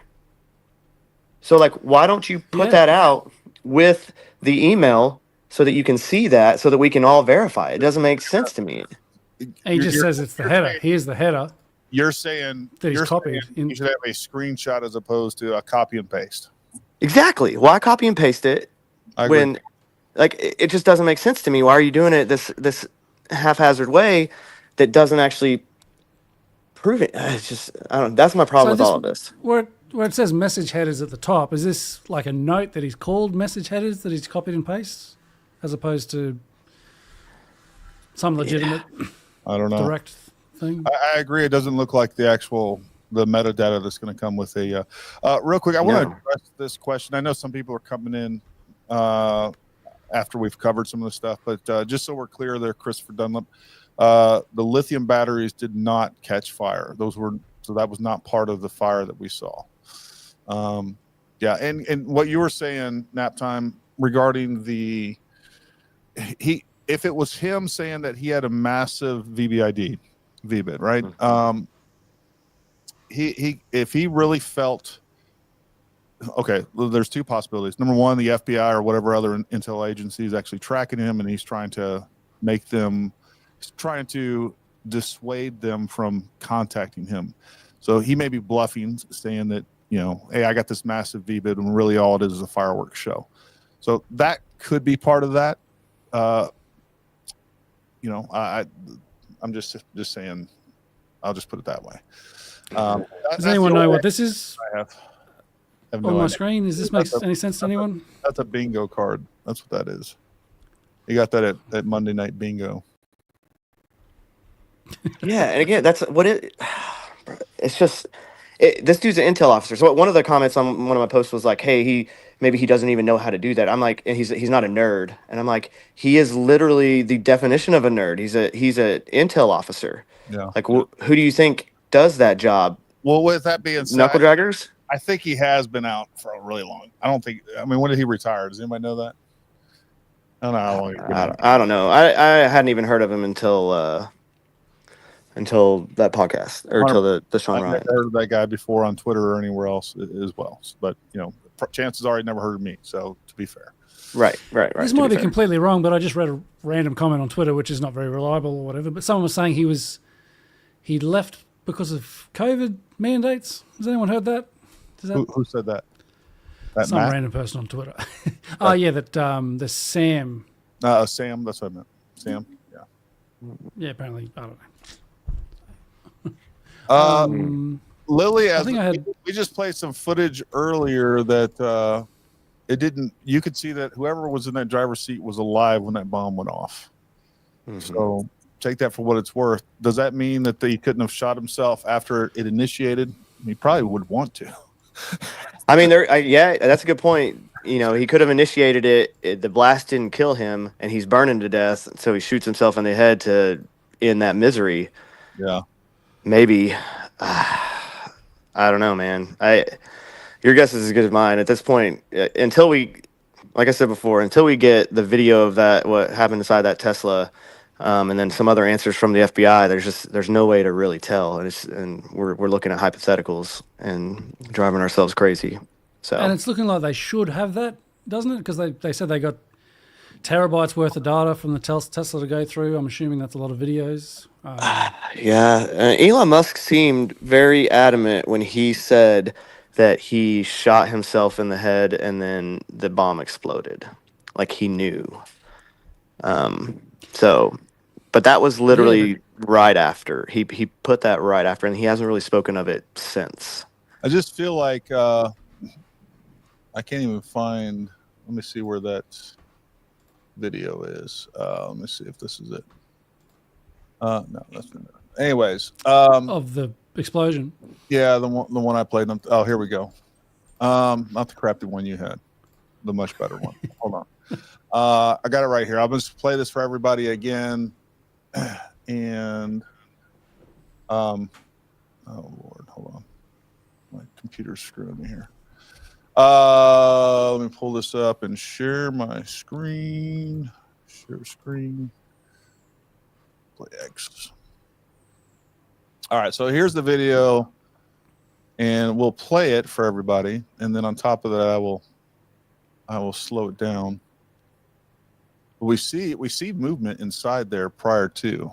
Of course, the whole goddamn picture's moving because instead of the actual footage, we're getting some guy holding a damn iPhone or whatever. But anyways, let's hit pause on this real quick, and then we can see. They didn't even do it landscape mode either. Yeah. Dicks. Right. Or they've edited it down to where we see it, what we see. But we can see in this, like, doesn't look like he has anything up to his mouth. Mm-hmm. And you would have to believe that if this was initiated by a gun blast, we'd still see a gun in a silhouette right there. Like that would be instantaneous or almost instantaneous. So whoever that is right there looks like he's alive, and it looks like he's looking out the left side window. That's what it looks like to me. But there's definitely, it appears that that person is moving inside this. You can see his head move around. It doesn't help the fact that we have a unstabilized image. I'm going to go back and I'm going to pull this off. I'm going to pull this off. I'll actually screen record this, and then I'll try to throw that into an image stabilizer in the Premiere Pro. But anyways, let's see if we can get some clarity. We get a better video. What should look for is a muzzle blast after the explosion. If we'd even be able to see that. If we'd be able to see that. I don't know. Yeah. Like I don't know if we'd be able to see that, but that's the only other plausible thing I have. You'd probably be able to see that in real life, but just the way the camera is, it was just so much background, basically light coming through. You might not be able to see you might be able to distinguish the rest of the fireball against the muzzle blast, but who knows? Or someone in the comments there say, I think Metal Seer says it looks like he's trying to get out. I sort of had, that was my first sort of reaction when he sort of turned to the left just before.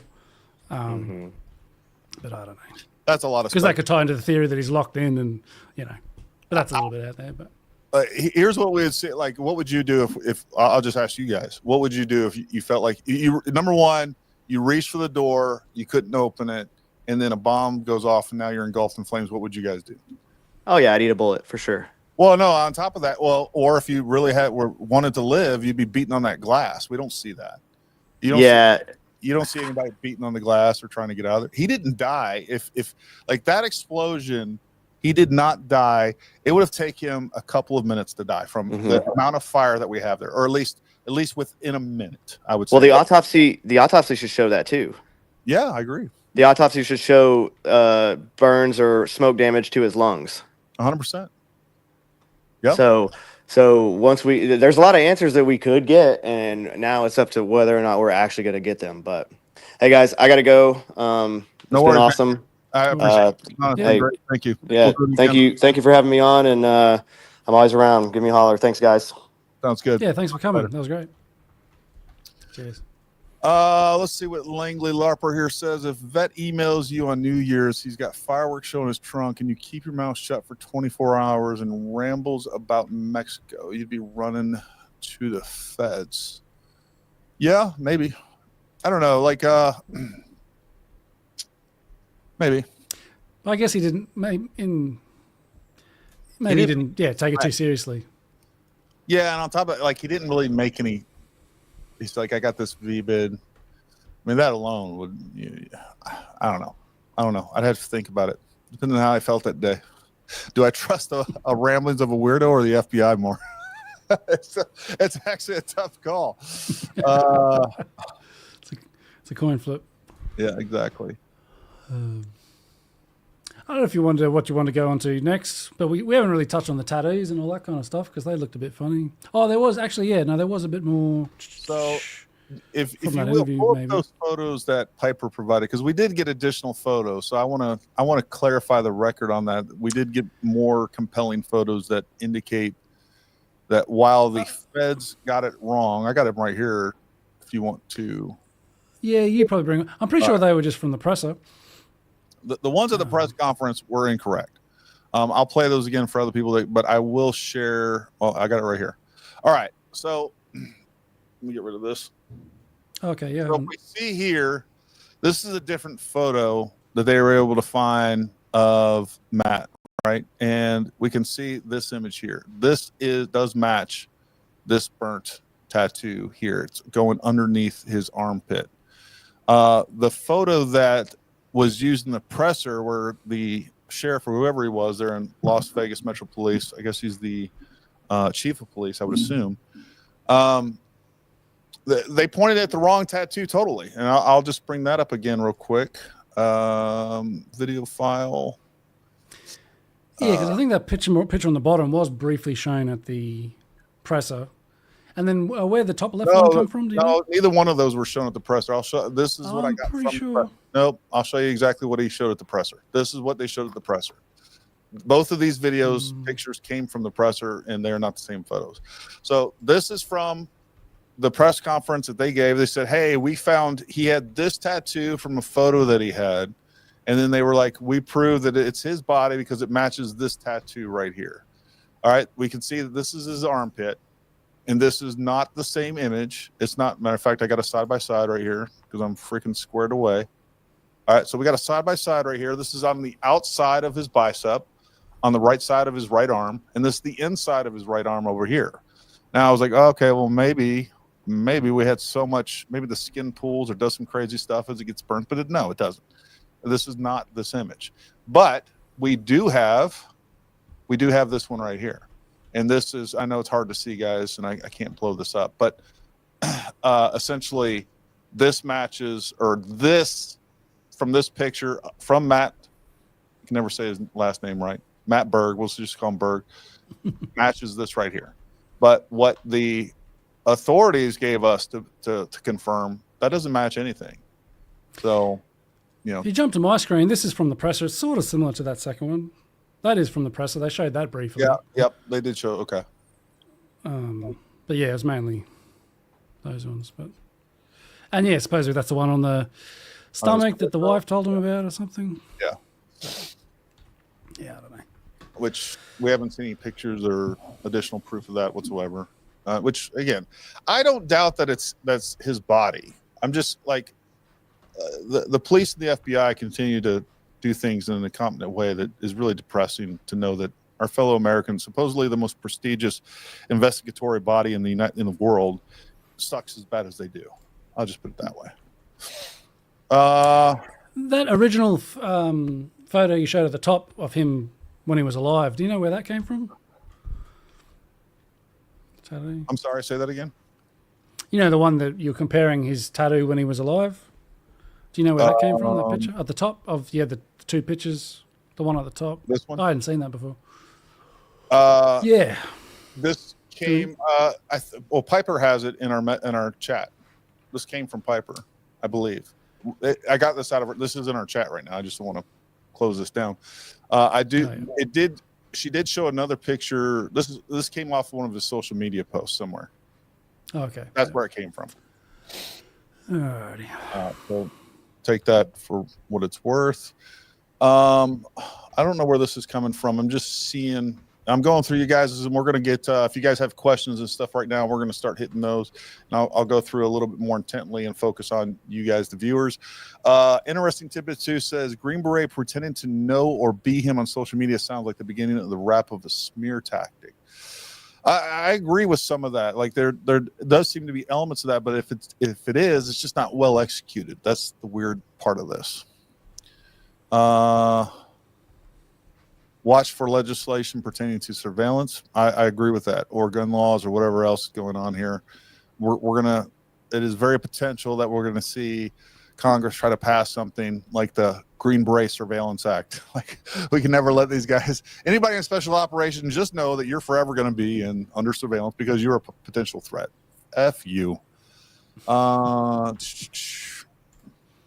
don't know if it's worth showing that video of, people might have seen it, the old video of Matt with that, what's his name? You know, him on the... Tim Kennedy? Yeah. Yeah, go ahead and play that if you like. We've got to try and share it. Bear with me. Yeah, again, I've said this multiple times. I know people are coming at different times. Whatever the intent with that explosion was to get attention. It was not meant to harm or hurt anybody else. Whether he made it or somebody else made it, it was strictly meant to be nothing more than a theatrical fireworks show with a dash of suicide or murder, depending on who that was and who was killed. All right. Yeah, I got the video up. Go ahead. It's a reality show that pits teams of elite soldiers from around the world against each other. Matt and Tim from the U.S. Army Special Forces, better known as the Green Berets. Matthew Livelsberger and his partner Tim Kelly, both Green Berets, appeared on the Ultimate Soldier Challenge 12 years ago on the History Channel. They not only won, it wasn't even close. You know, for television, they always try to make it a little bit more I don't know if the rest is worth competitive, but seeing. we swept the whole entire show. When he appeared on the show, Livelsberger used a shortened version of his name, Matt Berg. So it took Tim I think you used that name on Facebook too. Kelly a while to put 2 and 2 together. And then I saw a Matt Berg with a older photo of him, and I was like, oh no, dude, I know that guy. And then it just like tore my heart out because he was a really great Green Beret. And what was he like? He was charming. He was talented. He was personable. He was kind. He was all the things that you would expect from a Green Beret. At one point during the show, Livelsberger lost his cool in the 90-plus degree heat. I'm about to throw up, man. I got heat exhaustion, man. I need to take the off right now. Tim Kelly says he hadn't heard from Livelsberger for a few years. It just categorically does not make sense. From everything that I have heard, he was universally valued by his team, by his peers. I don't understand. It doesn't make sense, and it is just horrifically heartbreaking. Yeah, so there you go. We got X to see our young lass going through college. We'll just call her Behind the Stacy. scenes. Stacy, if you got anything to say, you can throw your mic on. She's back there providing support and information. Behind the scenes, folks, she does a great job, as well as several other folks that have been helping us, been the producers behind this show. So we want a big shout out to, well, they want to remain anonymous. I won't even say their names or even their handles. She said she can't. That's fine. I don't know if it's worth, because there was that video going around by Ian Carroll. It got shared, retweeted by Joe Rogan and that Mario Nafal or whatever. I haven't checked it, but I imagine it's got probably millions of views or something. I don't know if it's worth, because I haven't watched it yet, but he's sort of trying to pick apart the whole thing. I want to throw it up. Yeah. I'm going through messages real quick. We got a question here. I haven't read it yet. Psycho Lady Liberty. Well, first of all you had to do was say Liberty. The psycho part is just redundant. Question: is it possible they caught up with him at his last charge up, popped him, and set this up? He was suspected to head to Mexico, not a Trump Tower. Honest question. I mean, who's to say what it is or what isn't possible at this point? I do think that video shows whoever's in that vehicle to be alive when it goes off. Again, the idea that he was heading to Mexico, I think that was, again, I'm still not sure that he authored that email. I don't know. And then if he did author that email, was he just saying Mexico to throw somebody off? If he really felt like he was either actually under surveillance or he was just so paranoid that he thought he was under surveillance, that was the intent of that. Clearly, he didn't go to Mexico. It doesn't look like his intent was ever to go to Mexico, and he never ever said anything about going to Las Vegas, and yet he ended up in Las Vegas. And it's clear that at least part of that trip he was alive, so he was headed toward Vegas at some point, still alive, from the video that we've seen. So I don't know. Hope that answers your question. I was joking about ladies being psycho. Well, partly. Oh dear God. Can we stop with this?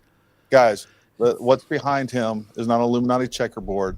If anybody knows anything about sound, it's sound panels back there to reduce reverberance and echo. So that's what it is. What it is. Yeah, I've got them all around. There's another one there, another one here. There's my instruments and stuff. Just guys, all over the place. Some of the stuff is just killing me. Like, is a checkerboard part of the Illuminati itself? Like, I don't know what to say. Can't play chess. Donna J, that is not a valid suspicion or suspension. But either way. Have I shared? Yeah, I shared them. Should not be fully controlled by the federal powers. It should be open to discretion by any law enforcement agency. Yeah, I mean, I agree with that to some extent. Again, I'm just going through you guys. If you guys have additional questions, I'm way behind.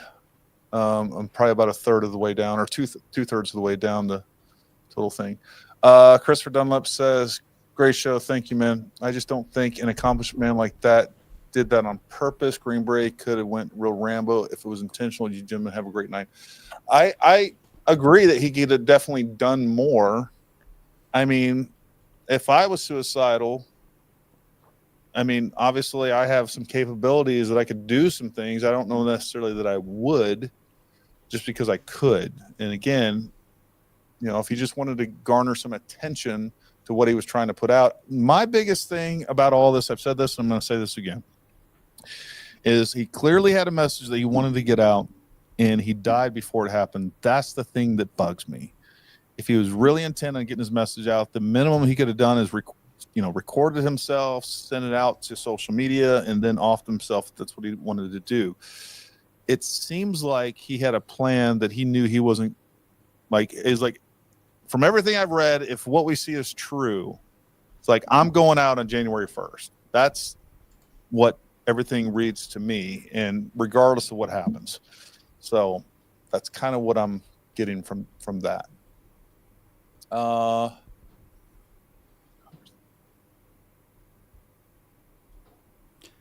Yeah, I mean, I don't know that we have the authority to do that. Now, if you get some Congress folks involved, hopefully they could do that. They didn't seem to have we had a lot of Congress people involved in July 13th, and they didn't seem to be competent or capable enough to make that happen either. And I know that the answer will be, well, we the people, we should have authority over that, but I don't know that that's going to hold true. Let's see what else we got here. Just remind me of your joke from last time about the if it was cremated too soon, abruptly, whether it would be on sale. It's, if they did, half done. Yeah, what I said was like, if they end up having his body cremated, do they have to pay full price? It doesn't seem fair too. They should at least get a 30% discount or so. I think. Yeah, too soon. And I'll just tell you, for those of you clutching your pearls right now over inappropriate jokes, that's Green Beret humor right there. If that was me, I'd want people like me busting those same jokes. They should preserve the body without a doubt. Yeah.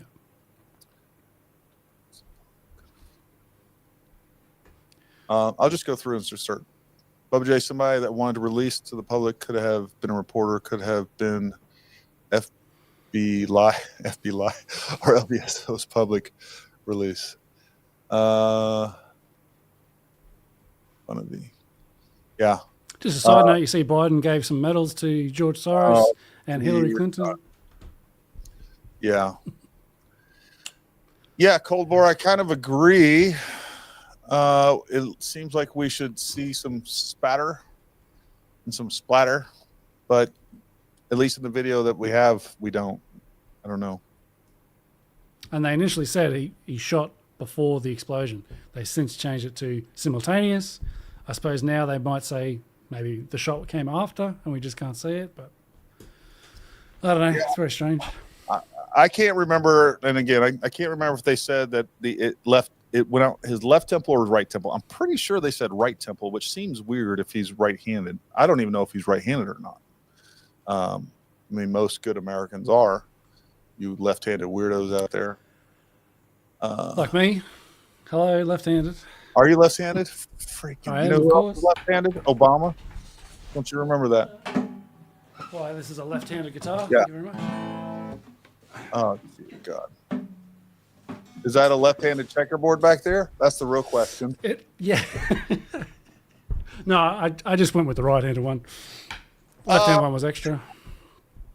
All right. Scott Strandring says, I have a question for you three about the burned-up inner arm pit photo. Can you please try and explain to me why the picture does the body have a vertical cut with stitches marks on the sides?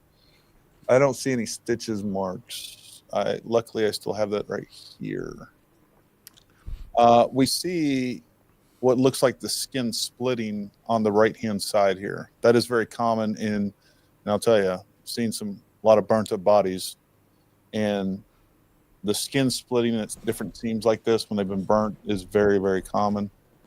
That's what it looks like to me. I don't know if that's what you're referencing, but that's what I imagine you're referencing. So if I got that wrong, clarify that, Scott, for me. I don't know if you can bring up that latest comment from Cold Bore. That's a good one. Cold Bore. Ooh. Yeah, go bring that one up. Bring it up. I'm probably way down. Oh, so no. I can just read the last one. It just says, Gary is wrong. I'm left-handed. And First Cold Bore is right. Cold Bore. Wrong Obama. Yeah. This is true. This is actually factual. I just want everybody to know this. This is science right here. That's true. I don't think so. I think Dave and KC has the better That's comment. science. That's science. That's what they thought maybe 1,000 years ago, I think. No. They've proven that since then. Yeah, the IDs are suspicious. I don't know. Yeah, I can't get over this either, Railroad 22. Like, why would they not? The U.S. Army, especially in special operations, they keep your data, your DNA on file for very quick reference in case, you get exploded. We get exploded a lot over there. And I know, and they do keep a repository of our DNA because there have been service members that have been convicted of crimes after they've checked DNA bit. And this is for folks that are have, gotten out of the military, have ETS'd, and they check the DoD DNA repository against crime victims, and they've been convicted that way. So we know that those exist, and I know that there has been times where I've seen the U.S. military use the DNA to identify bodies overseas. So take that for what it is. Yeah. So the other thing I guess it's kind of a good thing to go ahead and cover some of the stuff on the New Orleans, right? While we're here. I do have my screen shared of that last video. Yeah, I don't know if we'll watch all of it, but yeah, Joe Rogan shared it. It's got 2 million views there. He's got 3.5 million views there. Joe Rogan needs to share this podcast. Come on, man. That's true. Hook us up. I asked Ian to come on. I also said Joe was welcome to come on, but I don't think he was available, Joe Rogan, to join us today, but maybe another time. So the Tesla Cybertruck can you hear that? car bombing. We can. If you can big screen that, I'd appreciate that. I will, just for you. So the Tesla Cybertruck car bombing in Las Vegas So I haven't seen has this. turned into the craziest reverse psyop story ever. And it's still developing, but I'm going to run through all of the evidence in all directions that I have found so far. So hopefully it's easy to kind of pick up where we're at right now and see.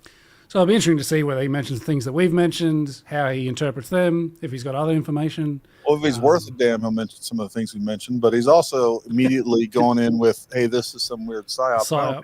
I don't think he has the information to determine that, but go ahead, play. Yeah, I dare say he might. Yeah, he might be a little bit more conspiratorial thinking than us, but you never know. We've got to think outside the box, I suppose. See what comes next. First thing, super iconic, not an accident. But the question is, not an accident, why? And who's actually behind it? Because the media is pinning everything on Matthew Allen Livelsberger because they found his passport and his ID and a bunch of stuff of his in the car. Though the car blew up, passports always survive. And he's an active duty Green Beret that's been stationed mostly out of Germany and Colorado. And the Green Beret community is digging into this deep and getting sources. And there's so much that's not adding up. And then yesterday, I think it was, the plot super duper thickened when the Sean Ryan show had this whole expose on this whistleblower scenario where he had Sam Shoemate on, who had apparently gotten an email from this Green Beret dude the day before the bombing. And the email is crazy spicy, but it's a little suspicious. If you haven't seen the Sean Ryan Show podcast episode yet, you should watch at least the first 30 to 45 minutes. Put it on 2 times speed. You should not believe everything that is said at face value. Remember, this all seems pretty fairly reasonable so far. Yeah. It's interesting you said the first 30 minutes because we haven't really touched too much on the end of that interview where he talks about the Iranian man pads coming over the border. This isn't related to the email. This is just from the guest Sam. saying, yeah, Iranian manpads came over the border. They might have had something to do with trying to shoot Trump's plane or something. Sure. I'm pretty suspicious of all that kind of stuff. But anyway, side note. Back to Yeah, I actually want to talk about that because I finished playing this. Then remind me that I want to talk about that in particular. Will do, yeah. Yeah. Both these guys are military intelligence assets, former and current. This is the alleged email that Mr. Shoemate received, but notice that there are spell check red squigglies in here, and there's a cursor, and we've learned this before. This is not how an email appears when it is received in your inbox. This is how an email appears when you're typing it. But yeah, so he mentioned this. This is, not the direct thing, but he has since sort of showed those screenshots that do seem to be the original thing. But yeah, we're still worried about that little gap. You can't see behind his head, but I don't know if that's... Oh, but then again, I suppose if they copied it, I'm not sure exactly. And but... redacted some things. I mean, it's clearly been manipulated. That they've admitted to that. Hey, Donnie Lynn, I just looked this up. Apparently, they started taking DNA samples in 1991 at the onset of the Gulf War to answer that question.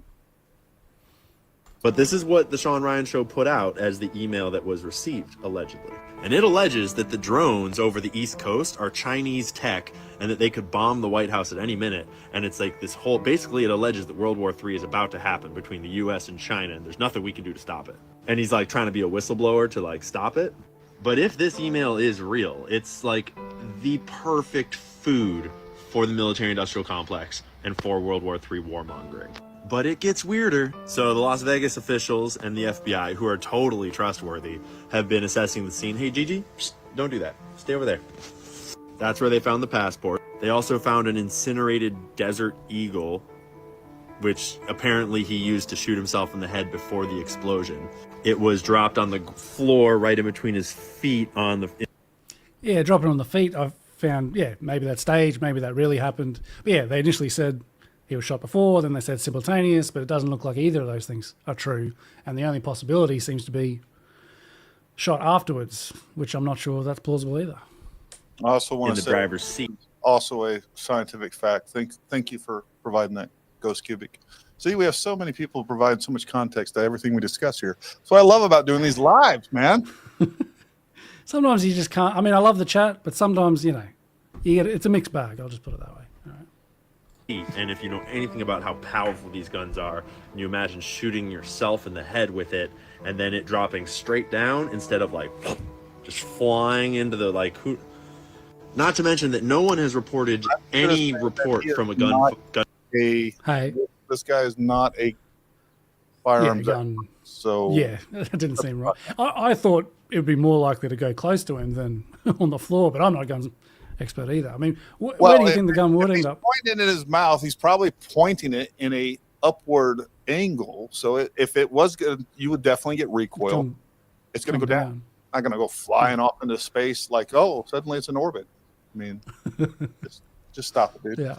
Stick to what you know, bro. Shot in the car at the scene at the time, and that is like the most powerful handgun you can buy. A whole conspiracy on this thread is Teslas can drive themselves, and I don't know if anyone's ever tested the self-driving because it'll watch you, and if you don't look upwards, it'll tell you to look, or it'll stop the self-driving, so you can't just look down at your phone or close your eyes and go to sleep. But has anyone... I was just going to comment on this. Yeah, I like the checkerboard too. I reckon it looks good. It helps with the sound, Normally I'll close my door. First of all, as an upstanding citizen, Australia allows Chris outside at least 4 hours per day. On weekdays. On weekdays. Yeah. 10 hours on the weekend. I don't know about a chain link fence. I don't know what that is. I've got the color bond and the wooden fence outside. I just realized you're in prison. This is the first time I'm actually realizing what's going on here. Look at this back here. This is how Someone else said it looks like I got the prison library bookshelf behind me, whatever. Yeah. And this what you mean, I guess we call this a flyer screen with the... Yeah, maybe that's a Masonic symbol as well, is it? I don't know. Looks like they're trying to keep you in. Never tried it with a dead body that has its eyes open? But yeah, thanks, David, for your super chat, by the way. Open, because that is probably possible. It's unclear, because allegedly the remains of the person found in the front seat, though charred, burnt beyond recognition, the DNA did not match the DNA of this guy's recent child. Apparently his wife just broke up with him, and they were trying to paint that as like he's angry. It's like Green Berets get divorces all the time. Like maybe the kid wasn't his kid. I think it's more likely that the body wasn't his body, because again, in the email that was alleged. Yeah, I was wondering about that too. But then, how sure are we about this? Did we ever get to the bottom of why Sam said? I guess someone just told him that he was contacted by someone in law enforcement, wasn't it? That supposedly told him the DNA didn't match. But we had the press conference that said it was his DNA. Definitely well, they said they didn't say anything about his kid. I still feel like what was relayed to Sean or Matt or whoever it was, or Sean or Sam, was a point being made that like, hey, he found out his kid wasn't his. That's what it seemed like to me, and I could be completely wrong. I actually have this video that this person is referencing here. I don't even know if I pulled it up on the screen, but all right, thought I did, maybe not. But we've seen that video of him backing into. Let me just play this one real quick. Here's a video I have of him at the looks like Sheets or something. I remember we played this yesterday. We had someone in the chat saying he's not the best driver. I didn't really notice, but maybe let's have a look at his driving skills, how he's reverse parks. Well, do you have that video? I thought I did, but I don't. I probably do. Just bear with me. Yep. How far? Okay, 353. He's saying that he didn't have a beard. That'll be interesting. And when we go back to the X video, let me go back to this. Sure doesn't look like he has a beard either. But I could be wrong. Let me look at it before I pull it up and make a fool of myself. So yeah, it doesn't look like a beard. How is the driving? It doesn't look too bad, does it? No, it doesn't look bad. While we're here, we may as well show the other footage of him. Where are we? Yeah, beforehand. I don't know if he had a beard. I don't know. It looks like I can kind of see a beard. You guys tell me what you think. Okay, this is a beard there. You can kind of see a beard. Look at on the left side of his face, just forward and lower of his ear. Looks like there could possibly be a beard there.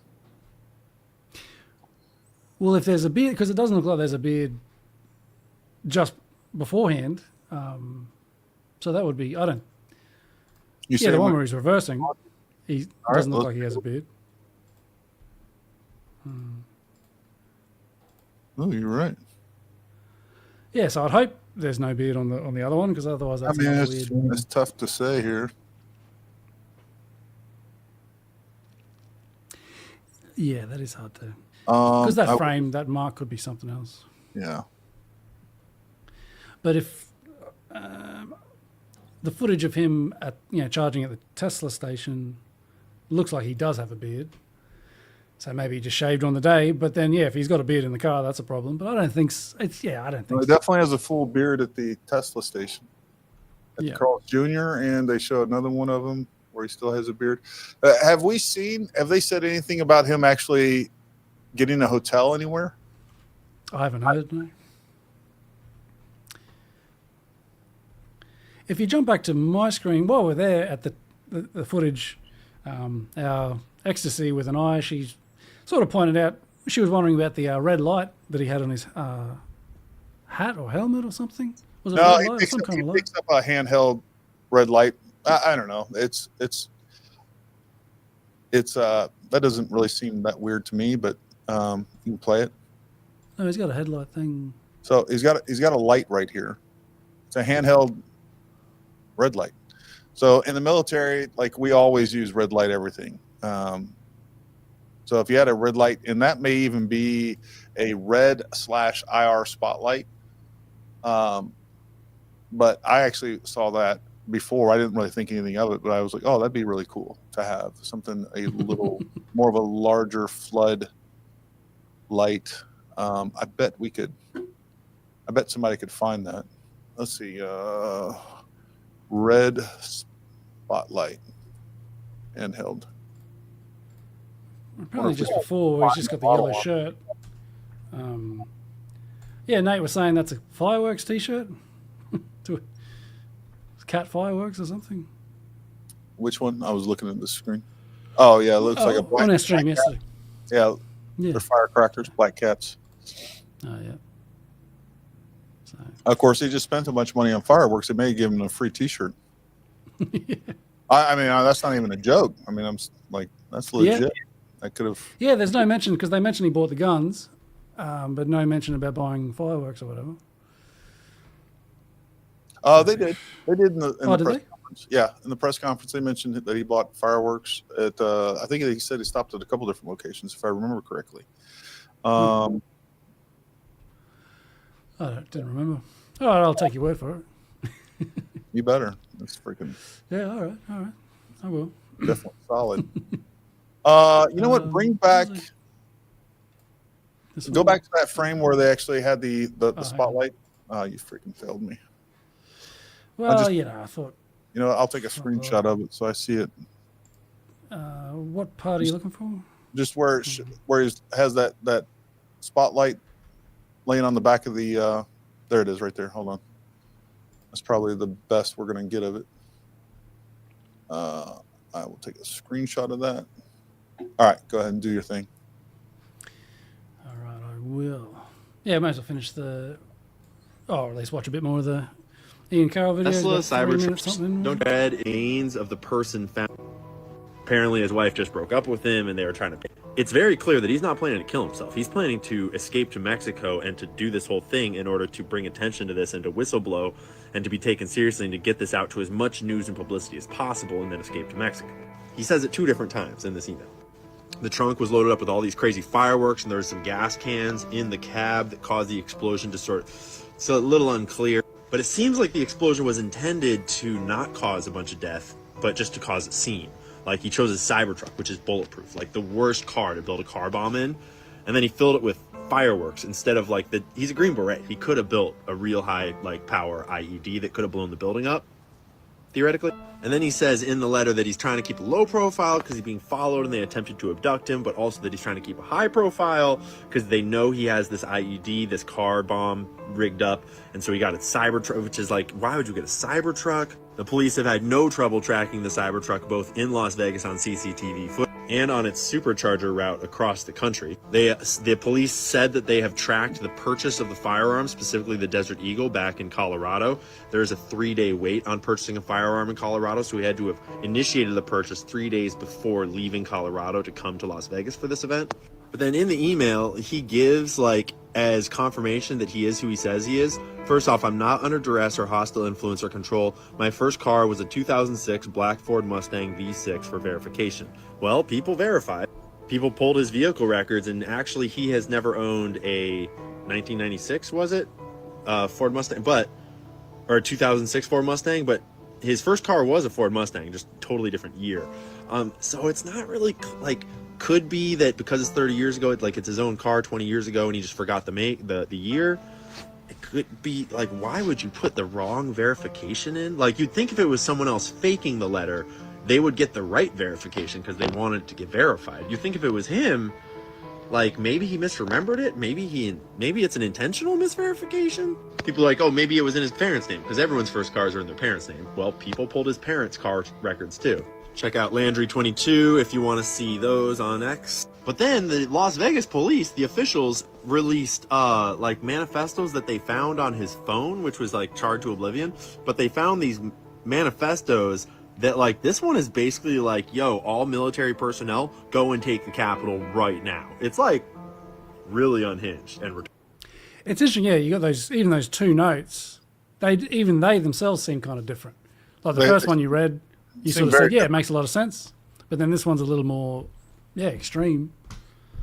Yeah. But, no, those don't sound like the same person. Or The second one sounds like the ramblings of at least maybe the same person, but they're, talking shit because they're drunk. All right, let's go storm the Capitol, bro. Let's go do it. Let's go do it. Yeah. Could be. Or we go back to MK Ultra type shit. I don't know. Maybe he was reading this first one when he was drunk and just hyping himself up. He's like, yeah, this is like really good points. We got to do something about it. And then he wrote the second one. The other one.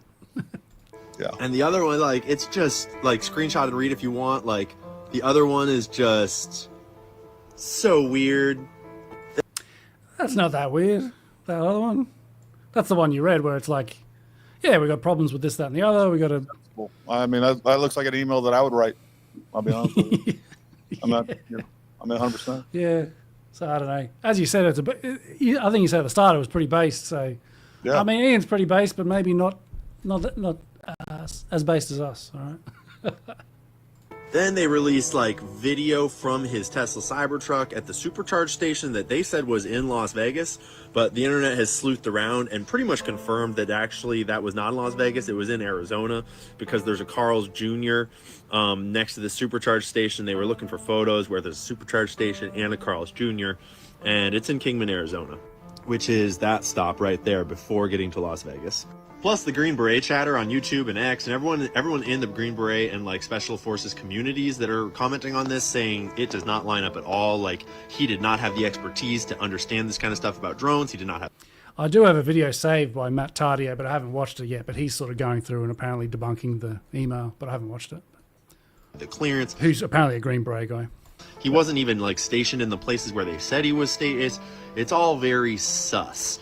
Not to mention that he was like a TV star with Tim Kennedy like 10 years ago on some like Special Forces like game show, TV show.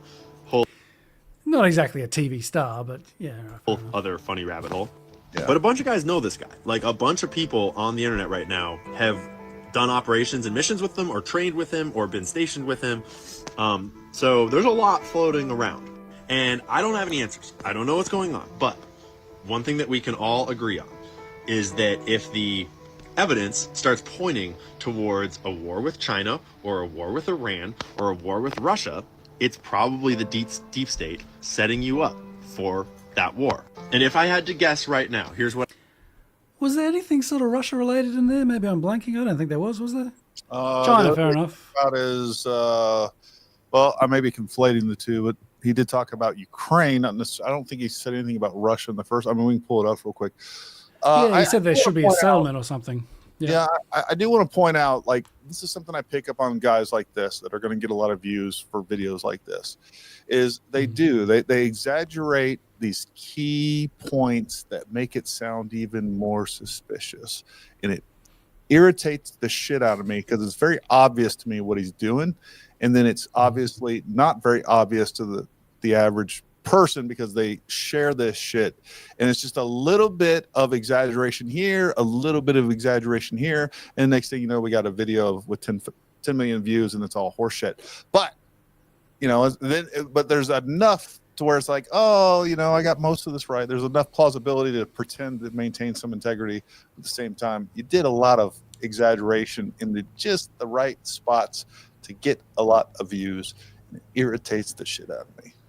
All right. Yeah, I know what you're saying, but in his defense, I don't think that's a huge stretch. He's sort of just it's not, and that's why it's defendable and defensible. Is that it's just a little bit of exaggeration in all the right spots, and next thing you know, you've gone viral, and it's a little, Yeah, I know what you're saying in general. I think that one specific thing, though, it's. That's just just that there was a bunch of stuff in here. I mean, I could go through and list. Yeah, a couple. Yeah, a little. Yeah, bit, I know what you mean. It's a little bit of sprinkle of exaggeration all over the place, and it just feels all warm and fuzzy when you want to believe something stupid. Yeah, it's either a good point or it's cope because we don't have millions of views. One or the other. Probably the latter. My integrity is getting in the way. Yeah.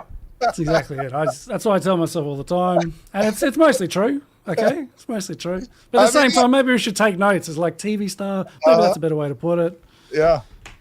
I don't know. Yeah. I mean, to be fair, what was our title yesterday? What's his name? Murdered? Question mark. You know, I mean, that is a question. That wasn't clickbait.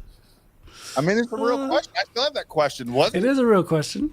Was he I think. I mean, I could have gone a little bit more crazy on that. We could have been very hyperbolic. What? It's funny. This reminds me. I think one of the first videos I ever saw of you, I think, was something like, "Was there a second shooter?" or something with J13. And I didn't actually see it, and I've since found out your work's really good. But I think when I first saw just the headline, I'm like, "Oh, okay, this is another video talking about two shooters," even though you would have argued that there's not two shooters or whatever. And it wasn't until, because I had lots of people, because I was doing work on the Trump assassination attempt, and people were saying to me, "Oh, you got to check out Paramount Tactical. He does good stuff. You'd like him." I'm like, "Isn't that the guy that had the video about the two shooters?" But it was just because of the headline. Yeah. So, but that's it's a fair question. Was there two shooters? The answer is probably no. And that video was this guy got over murdered? The answer is probably no. Hey. I said that video got over 1 million views. There you go. So, Ian, the TV stars are right. The Glock going this way, that's a bit of a misstep or whatever. But I do want to address this question, though, too. So hold that thought. I noticed no one's talking about the claims of civilian. Of course, I got this weird thing in front. Stop. Okay, there. All right. I noticed nobody's talking about the claims of civilian deaths they covered up from an airstrike. We have talked about that quite a bit, actually.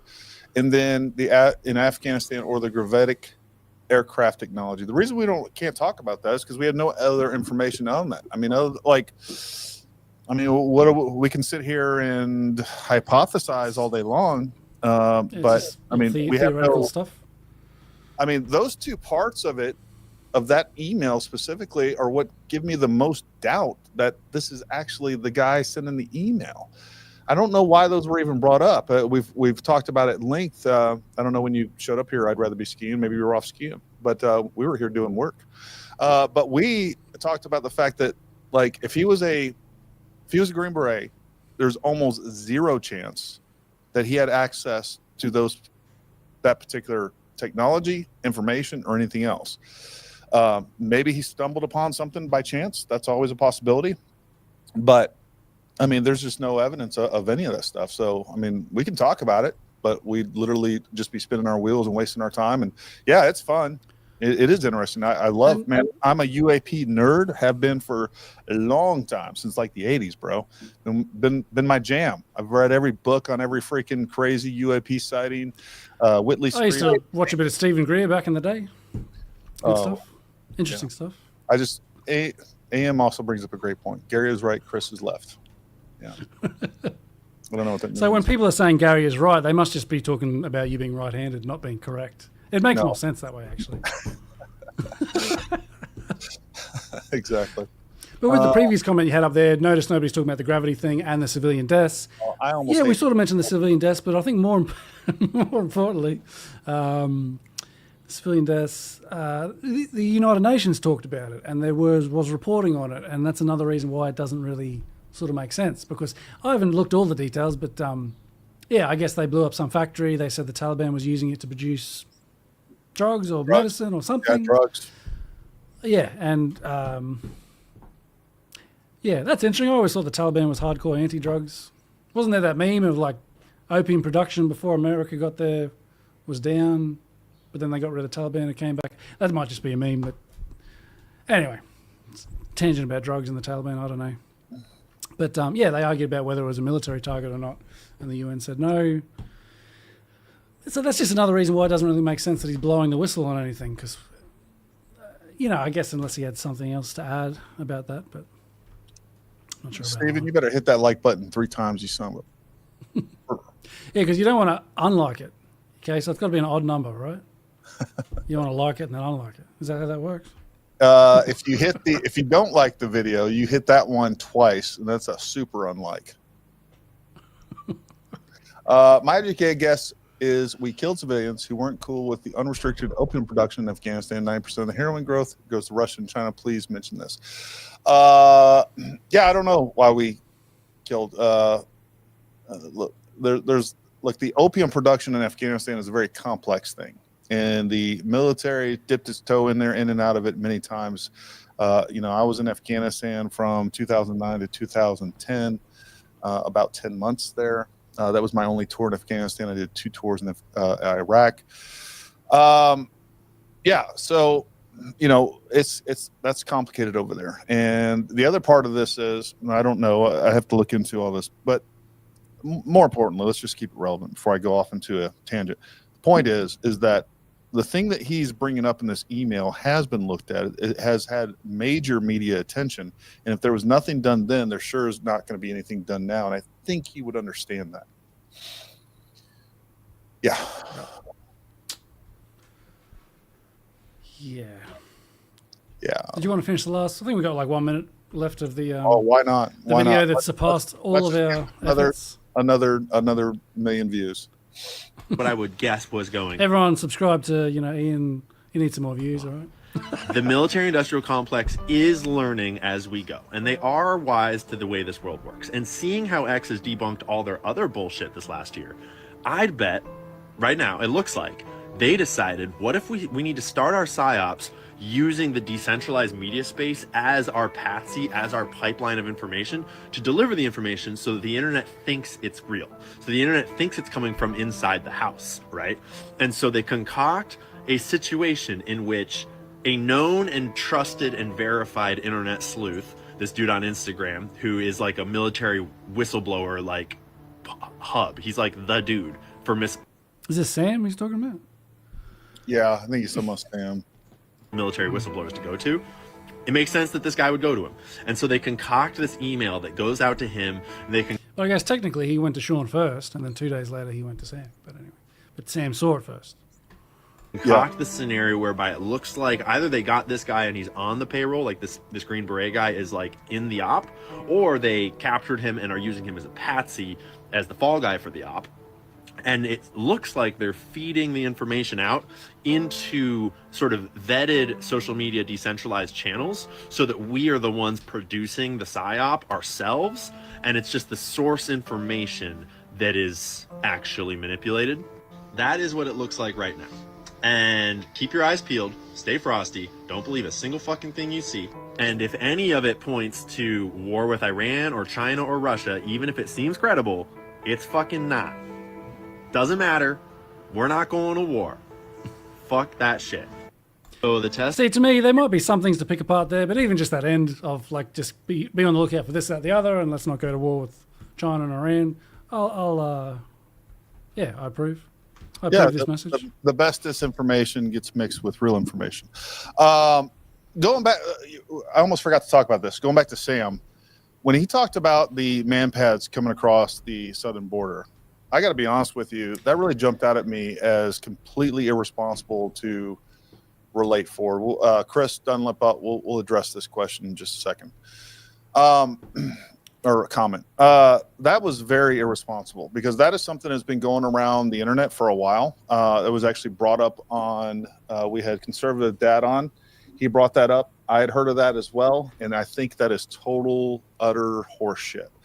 I think it was just a rumor that got out of control that turned into some sort of, again, it's an internet myth.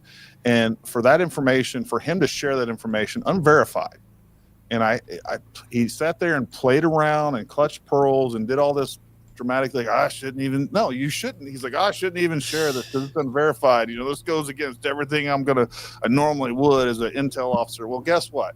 That was the point. If he lost, like, I generally feel he's telling the truth, but he lost a lot of credibility with me when he shared that, because that was irresponsible. I totally feel that because it's not true. I don't think it's true. And to put that information out and make people fearful of something like that without it being confirmed is just, it's bad. It's just bad. Yeah, especially when there does seem to be a lot of anti-Iranian propaganda or hysteria or whatever, and so many Iranian threats to take out Trump. It was sort of floated from the first assassination attempt, and then, afterwards they're trying to take out his plane. I guess that's linked to these manpads. And, that's just... if there were, that sort of glows a little bit for me. That sounds like, Yeah, it does sound like war propaganda. There is actually, if you want to share my screen again, in that follow-up interview with Sam, there is a timestamp follow-up on the Iranian manpad story that goes for a couple of minutes. So Awesome. I might want to... We'll hit that. I do want to address this real quick. It says, I swear I heard somewhere that they said he was radio communication surveillance at one point in time in his career.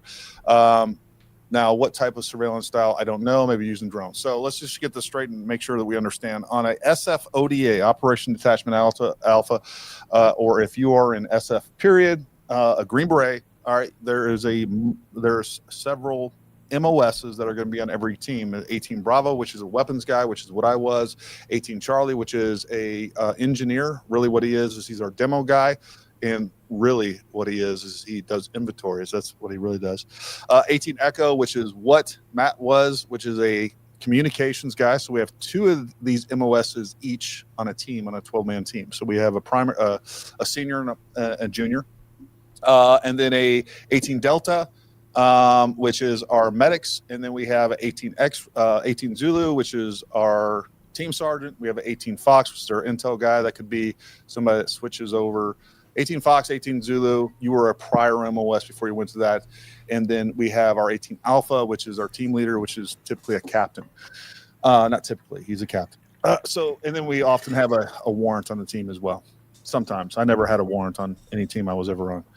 All right, so that is what it is. Now, we also do our own intelligence gathering on the team, and we have guys that have training. Apparently, he was at Jedburgh, so he was doing intelligence stuff as well. As far as the UAS stuff that he was a part of, like for me, for instance, I went to a UAV. I was a UAV pilot within the team. Like we do all, like, you know, in the military, in the conventional army, you'll have like these MOSs that do all these, ancillary tasks. Like there are guys that attach to a unit that are UAV remote operators, right? Well, we do that ourselves. So I went to school and I was one of a couple of guys on our team where we could fly UAVs, the Raven, and we would get, surveillance on a target prior to or during or whatever we wanted to, however we wanted to use that, right? So we had those capabilities within the team. So that's how that works. So he was all those things. I don't know how it relates to, and just kind of like demystify,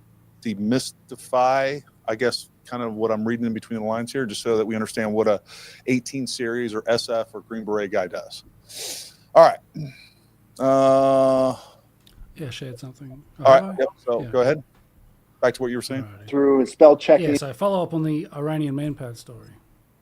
And doing whatever. He's on a phone just hammering it out. He might have been voice texting. He might have had he spit it out really fast so it's incoherent, and then go through and chop it up into paragraphs. I don't know the context of how it was written, but that doesn't seem implausible to me. It seems very. The previous timestamp was talking about the letter and the way it was written and all that kind of stuff. Very plausible considering his condition in the medium in which he was writing it on. So. Yeah, it makes sense. Asking for the detailed headers, which I saw you posted on your I did. Twitter. Immediately. Yeah. But are we sure about that one? Well, it like a I copy? want to see what he's asking. I feel like he's getting ready to ask him or challenge him on that. So play that. Got questions about the DNA, which we addressed. No, I guess not. I think he's going to move on to Iran soon. That's what the timestamp says. Oh, and by the way, folks, I did reach out to Sam and I told him about this podcast and asked him to come on. He didn't, and rightfully, I mean, it was only a few minutes prior to. Let me just make sure I don't have any message from. No, he didn't respond or anything like that. Maybe another time. That'd be good to. Yep. Good to have him. Some questions about the Iranian man pads. So they're man-portable surface-to-air missiles that can take down an airliner. Anything you want to add to that from the discussion with Sean? I just got to say, damn it, I wish I had never posted it on Twitter, and I wish I hadn't talked about it on the Sean Ryan show. Yeah. I don't want to talk about this subject. But since I have talked about the subject, I can't put the genie back in the bottle, and it pisses me off. I didn't get to finish my thought. Yeah, but like, why did you put it out there? Maybe you can start doing the right thing by now by saying, hey, you know what? It was unconfirmed. I don't want to talk about it. I shouldn't have brought that up. And it was wrong for me to do so. But instead, he's like, I shouldn't have done that. But since I did, I'm just going to go ahead and talk more about shit that is unconfirmed and I shouldn't be talking about, but I'm going to talk about it anyways. Yeah. Because I kind of got derailed on his show. So I was talking about source validation and what I've done my entire career. My biggest issue with these man portal things is I know the people who vetted the sources. I did not personally vet the sources on this stuff. I did not have a source chain. I did not have anything to substantiate it with. And I hate making analytical decisions without knowing what I'm working with as far as a source. I hate it. What's your opinion on this? I'm like, I need more context. I need more details. I'm an analyst. Like I need all this information. And when I'm working with information like that, I need to know what my source rating is so I can determine how to value the intel that they're giving me. The people that this stuff was sent to say that the sources were legit. I respect those people. Once again, as an analyst, that is not enough for me. So I've always been uncomfortable with this. I know who it came from. I know who validated them. And I believe it is authentic. And I know it's authentic for other stuff. See, but going back to this, me pausing and trying to like walk my way through this is also why I said in the podcast, this stuff is not for social media. Okay. This is non-governmental intelligence. So it's not classified. It's not secret or top. Yet he shared it on social media. What do you think Sean Ryan's show is? It's social media, bro. Like why put out like 5 minutes of disclaimers, of which he did during the show, and then he went ahead and ran his mouth about it. I have a problem with that. That wasn't. He knows he's on a bombshell interview. That's going to get a lot of views. Top secret or anything else. I'm not. Yeah, let's be real. What he wanted to do was, in my opinion, and I'm not even saying he's like the worst person in the world for this, but what he wanted to do was throw out some salacious information to draw more people to his, basically capitalize on his moment on the Sean Ryan show. That's what I feel like he did. That's why I think he kind of bent his own ethics a little bit to get more people to, because I guarantee you his Twitter is 100 times of how many followers he had before that show. He has about 100 times more. And I think, that's my opinion. And I would say that to him and I would ask for an answer about it. Like, is that what you did? And if he said no, then, it is what it is. But I'd ask him to think long and hard about it. Yeah.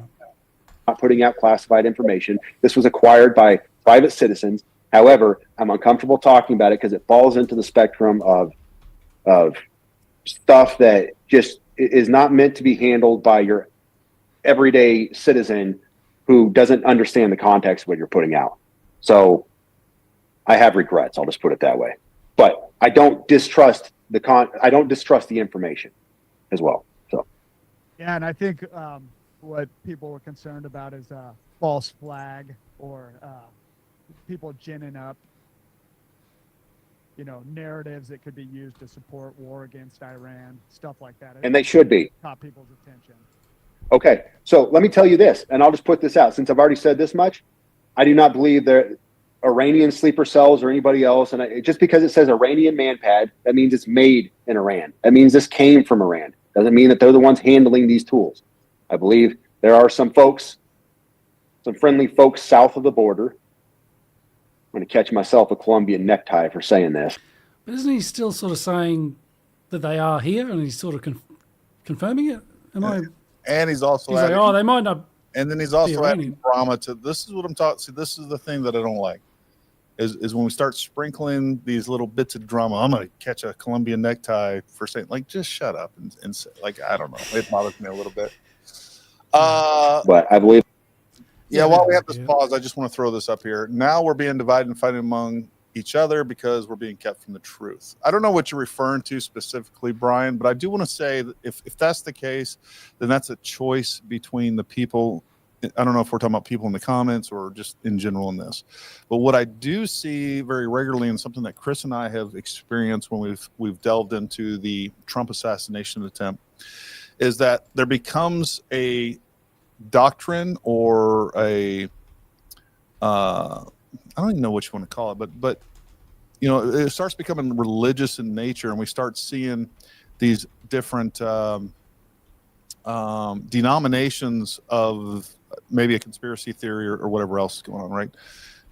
And I think if you're falling into those, like Chris could believe something completely different. And by the way, we have folks on our team, I guess I would call it, that, you know, believe some different things than we do, but we're open and willing to discuss all of these things and be respectful of each other's opinions. And I think that's the way and you and me sort of disagree on the level of extent of the conspiracy. I mean, Chris is wrong all the time, but you see, I have him on the show. No, but we do disagree on a couple of things here and there, but it's like big deal. Like, you know, I think as long as you're acting in good faith and with some goddamn common sense, like, if you're using logic and you're not just building scenarios in your head that is speculation upon speculation upon speculation upon speculation, like Chris and I have experienced this in other discussions, again, mainly to do with J13, then it's okay. It's okay we have to be accepting of that. Now, if you're just going out there and you're going wild and you're hypothesizing craziness, well, you know, I'm just gonna disengage because I don't have time for that. If there's nothing, if you have no evidence to back up what you're saying, then everything's on the table. Then freaking aliens are on the table. We can't. And I've heard this said. Well, you got to go through every scenario until you can disprove it. No, you don't. No, you don't. You need to find the evidence and then build a scenario that fits the evidence. That's what you got to do. You can't just say everything's on the table. Well, no, not everything's on the table, and that's silly. And I'll just leave it at that. So don't let disagreements over minor things keep you from staying aligned, I guess I would say. This might be a bit of a stretch, but recently we had the H1B, is that what it is? Yeah, H1B. Yep. The visa, which we were sort of going to go into, but it sort of died down a little bit. But there was a debate on the right wing about immigration. Yeah. And even the left sort of said, some people on the left was like, well, look at the right, they can at least sort of debate things. On the left, it is a lot more sort of lockstep. And I don't think that's better. I think it is better to, you know, argue amongst yourselves and flesh out the truth that way, other than saying he's on our team, so let's not go against him anyway. I'll answer this. Drones under 2A. First of all, I like that. Number one, I think drones should be covered under the Second Amendment. Yeah, I do think there's lots of conspiracy theories that I do believe. Number one, almost all of COVID was a conspiracy theory, a conspiracy, not a theory. We had both government as well as the media working lockstep with one another, creating narratives and enforcing those narratives. That was a conspiracy across the federal government, across many different agencies, and within the media itself, to include social media platforms. So that was a conspiracy. I think there's really good evidence that we have a major conspiracy, if we want to go to more wild stuff, that the JFK assassination. I think I'll just leave it at that. I think there's a major conspiracy theory there. You know, I'm almost a little bit, not really embarrassed, but I don't have a lot of evidence of this. I'm only about 70% convinced that we actually did the moon landing. I think there's a lot of good evidence that we never actually went to the moon. I think there's a lot of good reasons why we wouldn't go to the moon. And all of that is based on evidence that I've seen. All right. There's good evidence that supports the idea that that was faked. I could be wrong on that. I just haven't seen enough, but I do think that is a very real possibility. And I think anybody that just completely dismisses that out of hand, I think you're doing that without looking at the evidence against it. And I was one of those, but I started going down this rabbit hole of like, this person's crazy. Let me see what they're saying. Well, it's kind of compelling on that. So, you know, I think the Russian hoax thing was a conspiracy. Again, we have a conspiracy, but with multiple agencies and personnel within our government that were conspiring to frame Donald Trump for crimes that he didn't commit and to turn it into something that he didn't commit. So there are multiple conspiracies that I do believe, that I do think have a lot of evidence. With that being said, you got to give me evidence. And if you're not giving me evidence, you know, J13, I think, is what it is. I think we had a kid that is akin to a school shooter. And I've looked at this. I guarantee you, everybody in these comments outside of Chris that I'm looking at here, I spent a lot of time on this as well. I've spent thousands of hours on this, looking through footage, looking through this, looking through evidence, I went through this. I think we had a lone shooter, and I think we had a lot of incompetence, and that kind of doesn't even do justice to what my real thoughts on it are. But I think because there are conspiracies doesn't mean that everything's a conspiracy. So hopefully that tells you guys where I'm at on most things.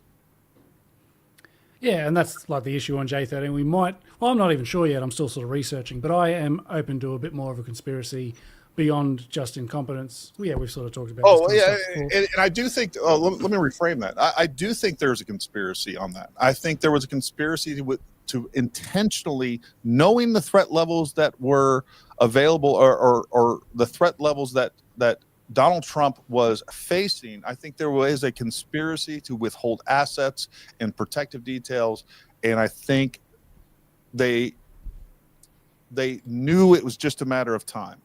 And I think there are people very culpable for that attack and wanted that attack. And the only thing that they're disappointed about is that it wasn't more successful. So I do think that there is a conspiracy on that side of the house. Do I think that Butler PD and the ESU and the Secret Service, they colluded and planned and conspired together to shoot Donald Trump? Do I think there was two shooters? No. Do I think there was bullets coming from people we didn't see and bullets that we can't hear and from trees and from other locations? I think all that stuff is just bananas and not supported by any real facts. Yeah, I don't buy the two-shooter thing. I'm more convinced with the audio forensics, with the multiple, audio recordings. You can sort of pinpoint within a small radius where the shots came from by looking at speed of sound and distance and all that kind of stuff. So I'm pretty sure it's just the one shooter. But for me, I'm pretty suspicious on how he was allowed up there. And, this idea of who had responsibility to cover that building, that's sort of a he said, she said with the Secret Service and the locals. And it could just be like miscommunications and just lots of sort of, a big chain of stuff-ups or whatever. But I am quite open to them, leaving open a bit of a blind spot for this to happen. I don't think it would need that many people to be in on that. But it's still a theory. I'm still looking, and I haven't got any smoking gun evidence of that. It just looks a bit funny. But I'm like that with a lot of things. There's a lot of things where I'm like, that could be a conspiracy, but I'm not sure. And it's hard with the nature of conspiracies. They'd generally be done so you can't find them out. That would be part of it. So but yeah, Moon, we probably went, but maybe not. I don't know. I'm kind of open to that one as well. That was sort of during the Soviet, Cold War and the race to get there first. And I don't know for sure or whatever, but lots of things going on. I mean, even the Iraq War really was a conspiracy in a way. They were sort of forging evidence. That was a conspiracy for sure. Yeah, that's a great point. Yeah, because they basically, one point in particular, there was one letter, I forget all the details, it's been a while, but there was some letter supposedly from Saddam's foreign minister or something about trying to get uranium from Nigeria, was it? And it wasn't a mistake, it was a forgery from someone in intelligence, I'm pretty sure. But I think they got some detail wrong. And here, basically it was a fake document to push for war. And here's the thing too, like even if Saddam, I'm a little bit still convinced that, and there is some evidence that Saddam had some biological, not necessarily nuclear weapons. He used some on Iran back in the 80s or whatever, in the 90s. He almost for sure has some weapons of mass destruction. That is not a predicate or a proper predicate for going to war. They're a sovereign country. If he had, honestly, even if they had nuclear material, I would feel differently than I did back then. The fact of the matter is even if they did have weapons of mass destruction, which I don't think that they had the levels that the U.S. government said they had, or had the capabilities to get them actually attack us, or even the want to. I don't like Saddam Hussein did not want to fight the United States. So there was a huge conspiracy, and it was a propaganda war, and the war was waged by the United States government on we the people. That's what that was, and convinced us otherwise. And I just want to say, Cold War 375, you're completely getting me wrong. What I said is that it was shot with a 50 cal from a drone through the glass using a laser beam. Yeah. So Yeah, because George Bush with Iraq did say some comment about, oh, we don't want the confirmation to come in the form of a mushroom cloud. So he's at least alluding to nuclear bombs, which he definitely did not have. Yeah, Brian, I agree with this. I think there's elements of this that people want to cover up quick. And I do think there's still a question of whether or not that at some point Crooks was radicalized, aided, encouraged in different ways and possibly from within our own government. I think those are questions that need to be answered. I think it's weird that there's a lot of questions with Crooks and his family. Like we have zero information. And this is a lot like the Paddock situation from Las Vegas, right? We know more about Matt already, don't we? What's that? We know more about Matt Absolutely. Livelsberger. We know 10 times more about Matt Livelsberger than we do. We know 10 times more about the Adema Sud or whatever his stupid name is, Kareem Abdul-Jabbar, whatever his name is, the New Orleans terrorist. So we know more about those folks, and there's some weird things going on with that too, folks. We haven't even gotten to. We've been stuck on this, and rightfully so. But we should at least maybe play that video of the walkthrough. Yeah, of that journalist. I will before we go here. So I do think there's potential conspiracies on there. I do think that there was a push to. I think the FBI wanted to get this out of the media sphere, as so did the Democrats. I might have just repeated myself. But the Democrats and the FBI wanted to get this out of the media as quickly as possible because it was helping Donald Trump, and that's what we saw. So I do think there may have been an intent to cover up evidence as well, or get rid of crooks as quickly as possible. All those things are real. I just don't think, I don't believe in multiple shooters, and I don't believe that Butler or anybody of the local officials or any of those people, I don't buy that they were involved. And the super fast cremation, it's funny because the effect is just going to spread conspiracy theories. So I don't know if they would have done that quickly to get it out of the news cycle. In fact, it probably might have had the opposite, unless they didn't really think it through or whatever. But yeah, because most people are like, oh, what? They cremated it straight away? That's obviously there's 2-3 shooters or whatever. And just like I told you guys, look, I got a video sitting on that computer right over there of I can prove for a fact that they got a lot of his autopsy completely wrong. That's a fact. So the FBI, they got the autopsy wrong, and you can come up with whatever reason that they would do that, if it's just incompetence by the medical examiner. And the fact is that the FBI has their own medical examiners, and they have their own, they have their own medical examiners. They could have actually looked at that, and they didn't. And then as a detective, FBI agent, they could have looked at the medical examiner's information and saw that they got a lot of things wrong. It's obvious on its face. If the knuckle dragon Gary Melton can figure that out, I guarantee you a highly educated, multiple different training events and schools and things, all the stuff that the FBI goes to, they could have figured that out too. So there's that. And of course, we have Hunter laptops. I mean, that was absolutely a conspiracy between multiple government agencies.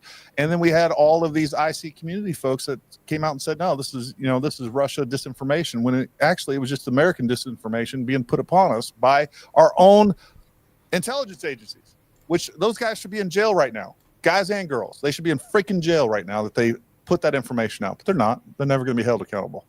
So yeah, I believe in lots of conspiracy theories. I don't know if I've got just another picture, I think sent by Langley Larper in the chat a while ago. How do I bring that up? Bear with me. Share screen. And it's just a screenshot from the footage where you can see Matt in the Tesla. And the theory has been put forth. Sorry, bear with me. That one. Yeah, that maybe the explosion started in the front / underneath as opposed to in the back, which, I mean, at least from that screenshot sort of looks like it's the case, right? I don't know if like the back windows are darker or something, but wait, say that again. Like it sort of looks like the explosions come from the front of the car. No, it looks like it originates like right there at like the like right in front of the console, right in front of the armrest. If you play, I was playing that even while we were sitting here talking. I was kind of going back through and playing by frame, and it looks like it starts right there. It is weird. I don't know what this means, but I'll go back. I was about to make a point. Well, I thought, people should have it in their mind's eye, that picture, but all right, I'll bring it back. I'll bring it up. I got it. It's right. Hang on. Okay. We got it. All right. We clearly have a weak spot in the Cybertruck. Do you see how we have flames coming bottom lower door here? On the bottom, yeah. And someone's even saying maybe the explosion came from underneath. So I don't think the explosion came from underneath. I think it made its way out of that door. But yeah, I mean, we have a significant explosion, and it's not even an explosion so much as it is just a big fireball. Look, if this guy was sitting there and he was still alive, he would have been alive for, at least another minute before he succumbed to injuries of that. So I don't know.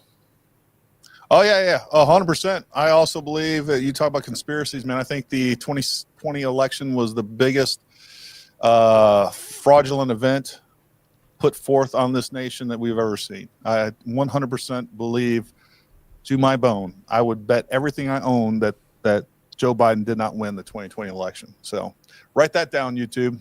I'm sure they got me now.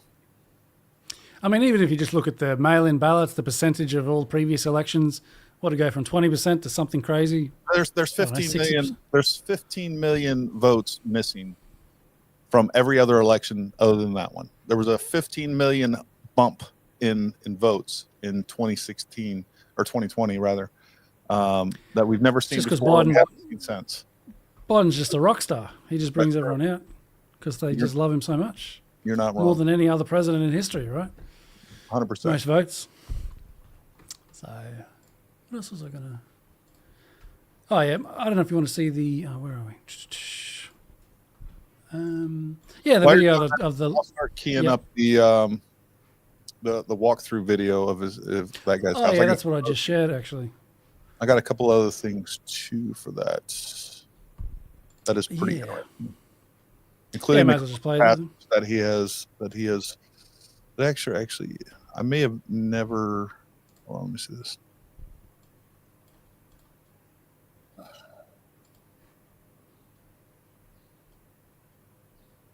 Because this was like a day after the event and it's been opened up and cleared. Well, they say they released it back to the owner or something. Things that are weird about this whole thing. Yeah, I guess I never actually produced this video, so I have it in Premiere Pro. I'll show you what I got, and it might help because I get the zoom in things. But go ahead. What were you saying here? Just maybe play the video, I suppose. You know what? Hold it because I got it right here. Oh, yeah, you go. And then hold on. Let me. Yeah, no, I was just saying it's kind of weird because apparently, a day after the whoever was investigating, was it the FBI or whoever? Yeah. They've released it back to the property owner who allowed the reporter to come in. And don't quote me on this, but I think I saw something later, like maybe it was blocked up again, like maybe it was still being investigated after. But I'm not sure about that one. That could just be. All right, I'm going to have to share my entire screen. This gets weird a little bit, but I'll pull this up. All right, so here we are in Premiere Pro, and this works out good, so I can. All right, if you guys haven't seen this, and I already have this zoomed in a little bit, and let me pull this over here so I can control this, just see what the heck's going on here. All right, so zoomed in. We're missing out on those yoga pants. We are missing out on the yoga pants. You know what? I'm just going to bring this to. There we go. There we go. All right. So this supposedly is,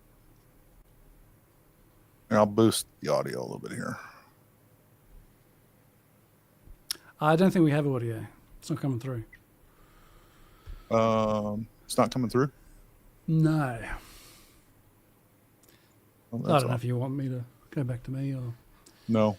Oh, I'm already here now.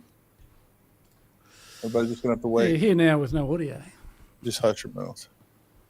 You're about to have no audio. I'm going to keep you off here. Let's see.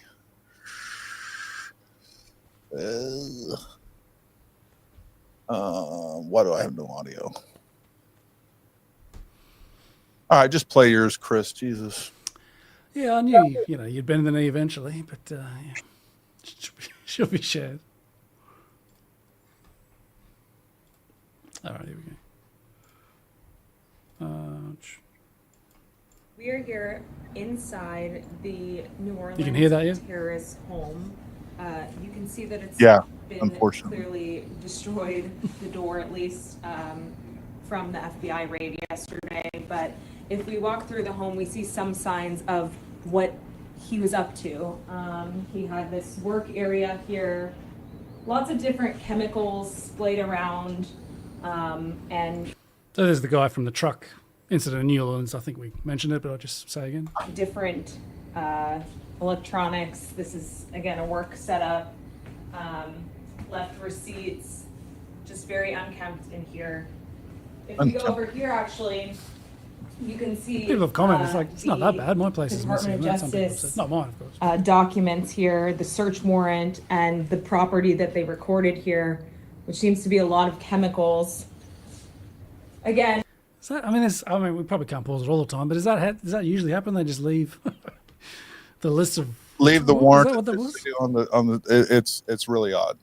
It's really odd. And this place, there's elements in here. I'm still going to go. You guys may not get the audio, but I'm going to show you some of these things in here as I kind of zoom in on some things that don't make a lot of sense. But go ahead. chemicals. Again, just left in disarray. There's a bedroom back here, and what appears to be his collection of religious materials, his Qurans, an open Quran with a passage there, as well as even the Bible here, but mostly books on Islam, and his prayer rug just to the left of me here. And if we go back, there's another bedroom here. You can see he left all these belongings, contact lenses, personal belongings, his bathroom. Pause it real quick, Chris. This seems to be some.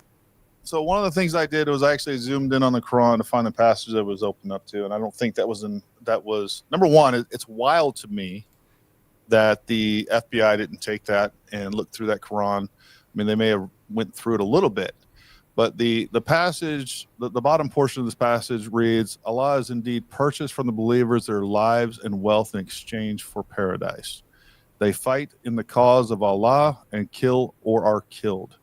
Another version of it says, "They slay or are slain." This is a true promise binding on him in the Torah, the Gospel, and the Quran, and those whose promise is truer than Allah's. So rejoice in the exchange you have made with him. That is truly the ultimate triumph. So again, I do not think that was. I think that passage was open and was intentional. So take that for what it is. Did somebody else report on that? I didn't see anybody else. I was going to report on that day before yesterday, but we got sidetracked with all this. No, I haven't seen that. But yeah, the whole thing does seem sort of staged and sort of. It's really weird. Yeah. Well, if you go back a little bit to the beginning, I won't even share mine, but you guys just have to take my word for it. Keep going forward. Keep going forward. Right. Stop right there. Back it up just a little bit. I'm trying to look at the computer tower. All right. So if you zoom in, and I know you can't, but you guys can see that there's what looks like a computer tower, and I've zoomed in on this. I'm pretty sure that's exactly what it is. There is like a feature on the top where it could possibly be a paper shredder, but it doesn't look like that to me. I'm 90+% sure that is a computer. And why that the FBI wouldn't take that computer is, again, beyond me. And there's lots of other information and things going on there all throughout that home that you would think that they would take for investigatory reasons, and they didn't. And it's really confusing to me. But it's the level of investigation that I think we've come to expect from the FBI. Because that does look like a wire that's going into the back of it, doesn't it? Everybody that noticed that, there is a tube of blue Loctite on the table there, on that glass table. You're correct. All right, jump back to it. Yep. You can see he left all these belongings, contact lenses, personal belongings, his bathroom. This seems to be some sort of workspace, again, with other chemicals here. The light's still on, some kind of... Did we hear some update about chemicals found in New Orleans? I didn't really even understand because it's like a truck running people over. But did you hear something about chemicals being found? I'm not sure how it makes it. Like on the scene, maybe. They keep talking about potential IEDs. Yeah, and I'll tell you, I have the list. I zoomed in and got all this stuff. So what we have on that paper, it says white filter paper with powder, white filter paper with powder. There's 2 sections of that. Small sample of white filter paper with powder. That's the 3rd line. The 4th line is box of screws. Next one after that is box of sulfuric acid, box of sulfuric acid, box of sulfuric acid, acetone, sample of acetone, white substance inside bag labeled potassium nitrate, white substance or sample of white substance inside bag labeled potassium nitrate, small pistol primer box, burner with white residue, thermometer, stir stick, lab stand, blue crimping tool, white powder on tools, electrical components. It does look like there are additional pages to that, but we only see that first top page. The other thing I was able to zoom in and find is on the warrant itself. We have an address at the top, and this is a little bit strange too, because when you look at this, at the top, it talks about the Southern District of Texas, an application by federal enforcement. It gets a little blurry, and then it has an address of 12011 Crescent Peak Drive, Houston, Texas 77067. Further described at attachment A. That is indeed his residence. You can look that up. It's 12011 Crescent Peak Drive, Houston, Texas. There's another interview that I saw of his neighbors, and you can see from the Google Earth image that is another trailer in a really shitty part of Houston. And you can zoom in on that trailer, but it's actually there's like a main building, and there's a couple of trailers that surround it. Looks like somebody threw a couple of trailers on their property. Yeah. And then at the bottom, it talks about the very bottom of that search warrant. It talks about New Orleans. So, yeah. And then it took me forever I had the passage from the Quran there, and then it took me forever to find that exact page and what it actually says. But I just read the bottom half of basically that page in the Quran. So were they saying with the chemicals that they might have found them on the car as well as on the truck? Yeah, there were some chemicals found in the truck. I don't know what that means. Clothes left here, and just was also a bedroom station set up here. We're not really sure what that was for. In what we can assume was also a bedroom. You can see clothes left here, and just a sign that someone was here up until those last few moments when neighbors said he left just before the New Year's holiday, saying he was done with his lease. It was up and he was on his way to New Orleans where he would live there. Didn't take any furniture because he said his new home would be furnished. That's all we know so far. Yeah. Just a weird video. Have we ever seen anything like that before? Soon after? We sure did not see anything like that with Crook's residence. We didn't see anybody there. We heard about all the explosives. Now I know some people have said that in the past. The difference, though, too, is that Crooks lived with his parents. So outside of the federal government having a warrant to be able to enter that premises, obviously they're not obligated to let press come into their domicile, and rightfully so. So there's that. And yeah, look, they're going to have printers and nerds there with it wouldn't be it wouldn't be weird at all that they would have a printer there to type all that stuff up. I'm sure it's part of their warrant package.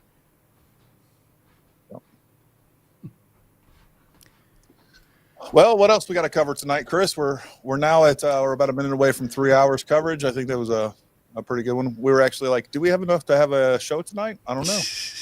I don't know. If Yeah, we weren't planning on it. Even when yesterday you said we'll do it again tomorrow, I'm like, yeah, maybe. But I'm thinking, I don't know. I don't think we will. But yeah, and then even when you mentioned it not a couple of hours ago, I thought, yeah, we could possibly do that. I'll have to check and see if there's anything to cover. But yeah, it turned into a bit of an epic.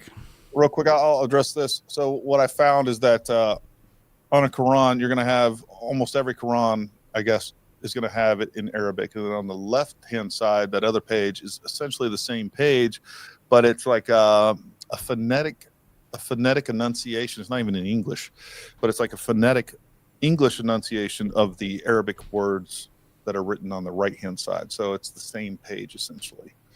So take that for what it is. There you go. Yeah, I think we've pretty much covered everything. A very rare explosive compound and 2 homemade bombs that did not detonate. Yeah, Did you show the last part. super chats? We got a couple of super chats. Let me see what we got here. I like the checkboard. Defense is more concerned. We got that one. All the world's a stage, full spectrum dominating, and then poop. We should have some more. Thank you all for those super chats. Helping us out. You guys could do a little more. No, hey, look. One day when we get bigger, that'll be the only way we look at your comments. See, at the moment, you can get in with your freebie little comments, and we'll read them. Right now, we're the freaking YouTube peasants. All right, we're under 1 million views, under 1 million subscribers. Pretty soon, we'll just be like Sean Ryan. All right, talk about TV stars. That's right. We've covered a lot tonight. Please hit that like button. We appreciate it. The other thing you guys could do is share this. If you found this helpful, there'll be many other people that do, and we'd appreciate if you share it. That helps us and helps us to grow this audience. The Counter Media Podcast, new podcast where we're kind of focusing on news and events in our best attempt to bring you the truth and to talk about things that the regular media won't and the government doesn't want you to know. And that's maybe people out there could, if you want to help the channel, maybe even clip out certain bits that you think might do well on social media or TikTok or something, and maybe link back to the full stream or something. If you like this kind of stuff and want to see a lot more of it, that's another way to do it. Thank you, AM. And yeah, our Lost Boys over on Rumble. Thank you for, again, I don't see your comments over here, and I didn't have anyone here tonight to go through those Rumble comments. So I apologize if I never got to those, and we appreciate you guys over on Rumble being the patriots over there that you are. Again, man, we really appreciate everybody tuning in tonight. Thank you. Like, share, subscribe, all those good things. Got anything else for us, Chris? Down under? No, that's about it. What is it like Thursday? The time difference is like Thursday there in Australia? Something like that, you know. All right, folks. Thanks for watching. Until next time. Oh, make sure you tune in Wednesday. We have a great show for you Wednesday. That'll be the Dangerous Liberty podcast. We're going to be talking about health and wellness and a bunch of other great things with Carissa on again. Her last name escapes me at the moment, but we will have her on, and it'll be a wonderful, wonderful show, and we will see you then. But until next time, stay armed, stay ready. We'll talk to you soon.